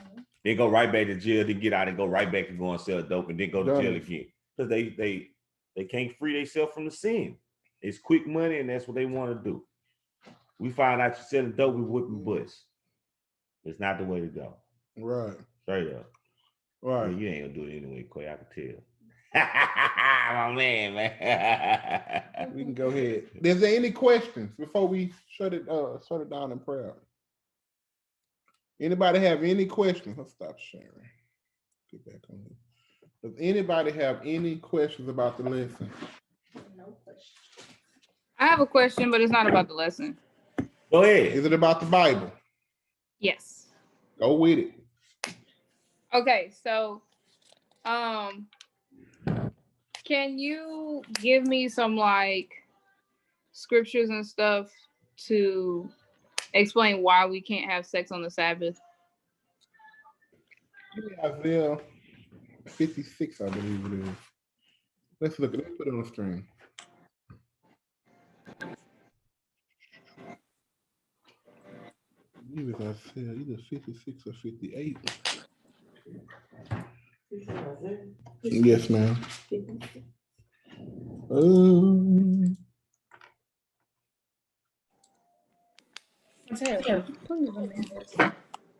56 or the 58.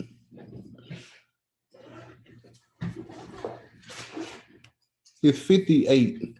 Sorry, y'all. Isaiah 58.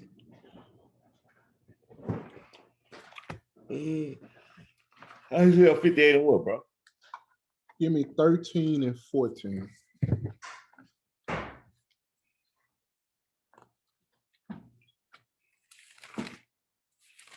Isaiah 58, verse 13.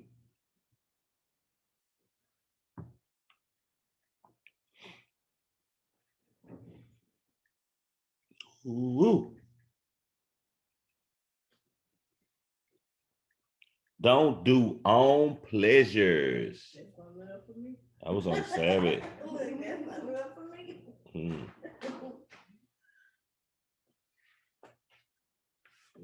Don't do own pleasures. And you can start at 5. You got some at 5 too. You see that? By fasting. You see? You see 5. It was Isaiah 66. What? No, 58. 58. Oh, Apologize, 58. it's 58. Okay. Sorry, Mateo was messing with my headphones, so I couldn't really hear y'all. Hey. No, he in timeout right now. Oh. Isaiah 58. Yeah, for real, honey. Well, he Look, I was thinking the same thing. I ain't want to say it though yet. let's hit 5 and Want to hit 5 and 6 first? we'll hit 5 and 6. Yeah, that's what I was thinking. We'll go down. She's talking about fasting, right? Well, she's talking about the Sabbath right now, though. Yeah, she's saying the Sabbath right now. But I mean, it all say something. It's explained in the up in this one. Yeah, you want to hit 5 and 6? Yeah, let's go to 5 and 6 first. All right, we're gonna hit it. We're gonna hit Ak, you got something? We start at 4. Kadash, you got something else? Kadash? I know he got something. 4, 5, 6. You there with us? And I'm gonna hit. I'm also hit Okay. Leviticus 15. Kadash. Give him a second. Now mute this phone up. Oh. Yeah, I'm right here, man. I ain't going nowhere. I don't have nothing right now. Let me go get my footnotes, man. God, y'all get. I'll be right back. Come on, man. Bring it up. My big bro. You gotta come on. All right, verse 4. All right, Isaiah 58, verse 4, y'all. Behold, ye fast for strife and debate, and to smite with the fist of wickedness. Ye shall not fast as ye do this day, to make your voice to be heard on high. So they was having problems. Is it such a fast that I have chosen, a day for a man to afflict his soul? Is it to bow down his head as a bulrush, and to spread sackcloth and ashes under him? Wilt thou call this a fast and an acceptable day to the Lord? So what we bring it out with this verse is when you fast, you're afflicting your soul. You see what I'm saying? So you denying your flesh. You're afflicting your soul, you denying your flesh and everything with that. You understand? Yes. Okay, verse 6. Is not this the fast that I have chosen? I see this. No, is not this the fast that I have chosen? I'm tripping. To loose the bands of wickedness, to undo the heavy burdens, and to let the oppressed go free, and that ye break every yoke? And that's the purpose of a fast. Loose the bands of wickedness. Right. Now, since we touched on the bands of wickedness, check this out. Go to Leviticus real quick. All right? Find Leviticus chapter 15. And then we're gonna come back to Isaiah 58. Excuse me. Leviticus 15? Yeah, I'm gonna get it right here. Huh?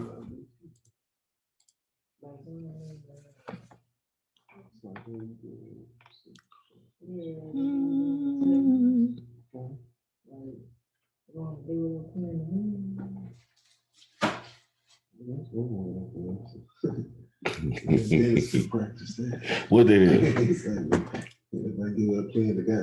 Ooh. I don't know, Neil. That's so Jacob. Help you, ain't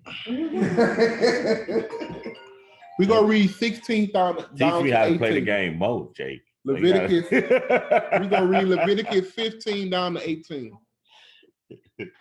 Leviticus 15 down to 15, not 18. 18. Mhm. Chapter 15. Yes, Yes, ma'am. ma'am. Verse 15, man.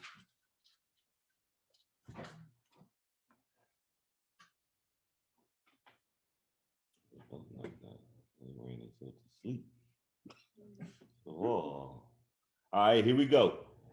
Leviticus chapter 15, verse 15. What? 16. 16? Yeah, Chapter we ain't worried 16, about the verse three. 15.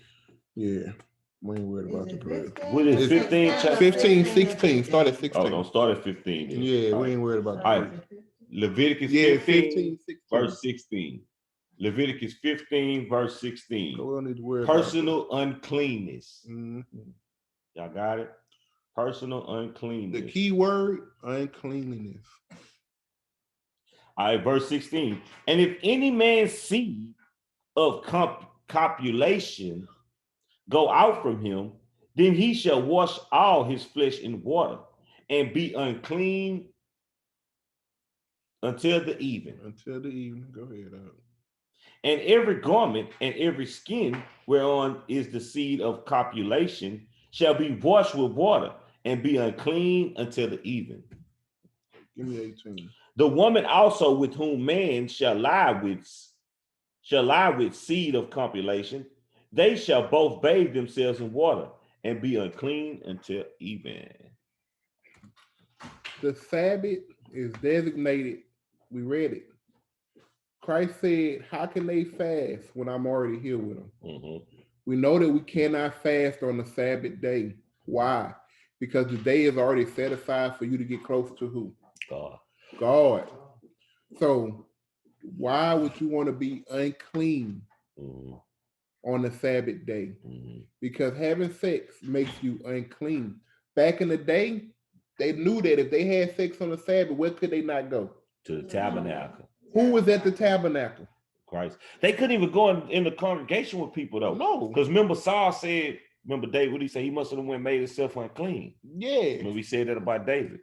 Oh yeah, And when they they was was having, but they a was at the feast. feast. Yeah. Oh, it was Passover though, huh? Yeah, I think that I can't remember which one it was, but they was at the feast. Okay. And it's okay, just okay, like, okay. you know, it's like I'm not gonna come sit amongst righteous being unclean.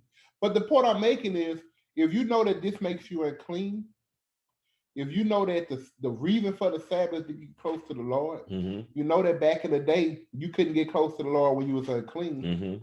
So you can't even keep the Sabbath. Mhm. Now let's go back to 58. Let's go back to 58. Now check this out. Now we dealt Hey, with let me say this. huh? Let me say this here. Okay, can I say this here? You don't mind? Okay, you gotta understand when we present ourselves to the Father, we gotta be clean. You know, we gotta, and then we gotta come meek wholeheartedly. You know, and you can't, you gotta get all that up. You gotta get that filth up off you. Mhm.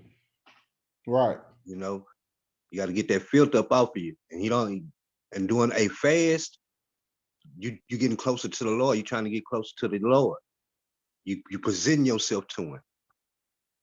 So you have to be clean, presenting yourself to Him. On the Sabbath. So you going to the author of cleanness. He know what clean is. Right. So you need to clean You yourself. understand what I'm saying, sis? Step on And you my gotta Jordan. understand that taking a bath, that wash you clean, but you spiritually unclean until when?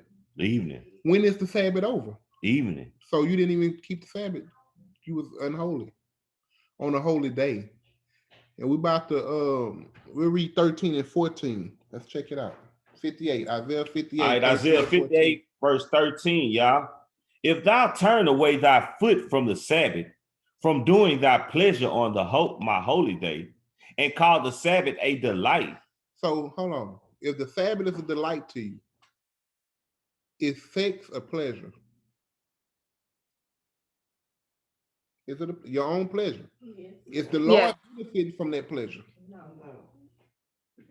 Okay, so we know it's not your own. You don't do your own pleasure. Right. The Lord not benefiting from that. Right. All right, continue to read out. The holy of the Lord, honorable, and shall honor him, not doing thine own ways, nor finding thine own pleasure, nor speaking thine own words. Not doing their own pleasure. Now you got a couple of Negroes who tried to sneak in the marriage bed is undefiled. That ain't gonna work because you never get past that. It's your own pleasure. Yeah, because I mean that's what they teach. IUIC teaching. So you can have sex on the Sabbath. Mhm. So you can have sex on because he say You doing your own pleasure. He say a woman is. I didn't even know that. A woman is whatchamacallit it, her husband. She's paying reverence to her husband and stuff if she wants to please her husband that day or something like that. That's what they were saying. But you just said you can't. I gotta send it to you. But you just said you can't. Please, You can't do it when you I'm fast. gonna put a right? video up in Give it to you me. know whatchamacallit. Something burning. That's probably that pot me and Sheena got sitting up on there. Oh, okay. Or Nanny got something in the oven that I already feel, huh? Nanny like that. But that's what I'm saying. So we know you can't have sex when you fast. You sure about this? Yeah, right? nah, sure. He So- say don't sex when you fast for sure. Right. But because you know you're gonna defile yourself. Mm-hmm. But then you know you can't fast on a holy day because it's already about the Lord. Mm-hmm. Right. So why would you can't have sex on it? Man, no. The answer is no. What do you think, God? Lusting and fleshly wise, I'm like, nah, but going with the scriptures, yeah, man, we gotta go with the scriptures, bro. It's definitely having your own pleasure. And if you've done it, just repent. But you definitely keep your own pleasure. Yeah. Give me 13 and read 14 all together, please. All right, verse 13. If thou turn away thy foot from the Sabbath, from doing thy pleasure on my holy day, and call the Sabbath a delight, the holy of the Lord honorable, and shall honor him, not doing thine own ways, nor finding thine own pleasure, nor speaking thine own words, then shalt thou delight thyself in the Lord. And I will cause thee to ride upon the high places of the earth, and feed thee with the heritage of Jacob thy father. For the mouth of the Lord has spoken it. Then shalt thou delight thyself in the Lord. And I got one more real quick. And that's not only just sex, y'all. Romans 12 and 2. It's everything else. You know, some people like working out. You can't go work out on the Sabbath. Right. You know what I'm saying? You can't fix on no car on the Sabbath unless it's something. Unless you broke down Unless you somewhere, broke down somewhere, you know. You gotta try to get home or something. You can't be cooking on the Sabbath. You feel me? You got a lot of people that go out and do fundraisers on the Sabbath day now. Yeah. They all be out there buying, selling, cooking and stuff like that. You can't do that. You know, even though you probably doing it for a good reason, don't do it on the Sabbath day. Do it another day. Give me Romans 12 and 2. Romans 12 and 1. Yeah. We'll get Romans 12 and 1 also.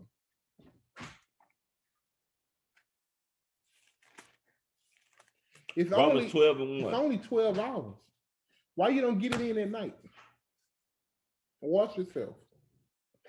Sun come up, you good. That's because that temptation creeps in. The temptation gonna definitely creep in when that. Oh, it come harder when the Sabbath day comes. Yeah, that's how you know it ain't right. Yeah, man, I mean, boy, you can start, man. She looks so good. Yeah, huh. Right? That's how you know the devil messing with you, pulling your cards. Mm. That spirit. Give me 12 and 1. Romans 12 and 1. All right, Romans 12 and 1, everybody. I beseech you, therefore, brethren, by the mercies of God, that ye present your bodies a living sacrifice. Your what? Your bodies a living sacrifice. Uh-huh. Holy, Holy, acceptable unto God. Stop. If you having sex on the Sabbath, is your body holy? Is it acceptable according to the old law in the Old Testament? Uh-huh. No, you ain't clean. Right? We know we're talking about the spirit, but you ain't clean. You had sex. Finish it off. Huh? Which is your reasonable service. Is it unreasonable to not have sex 12 hours out of a week? That's what, 144 hours? Nope, his commandments are not grievous. Right? You're supposed to be studying the Bible. You're supposed to be doing everything that deals with him. Mm. You in the back of the house humping. It ain't right. Now I know everybody got their own personal opinion, but nah, I don't see it. Now we don't have no scriptures that come out and say, hey, don't have sex on the Sabbath. But come on, man. It's just common knowledge to me. I know what sex does to the two bodies. It makes them unclean. I know that it's a pleasure. Nobody doing it if it ain't a pleasure. It's a pleasure. your own pleasure. The Lord didn't say, hey man, get it in on the Sabbath. No. Did we answer your question, sis? Yes, thank you. Okay. All praises. Does anybody else have any other questions? Anybody?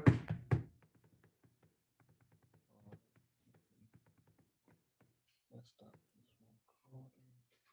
Oh, some gumbo.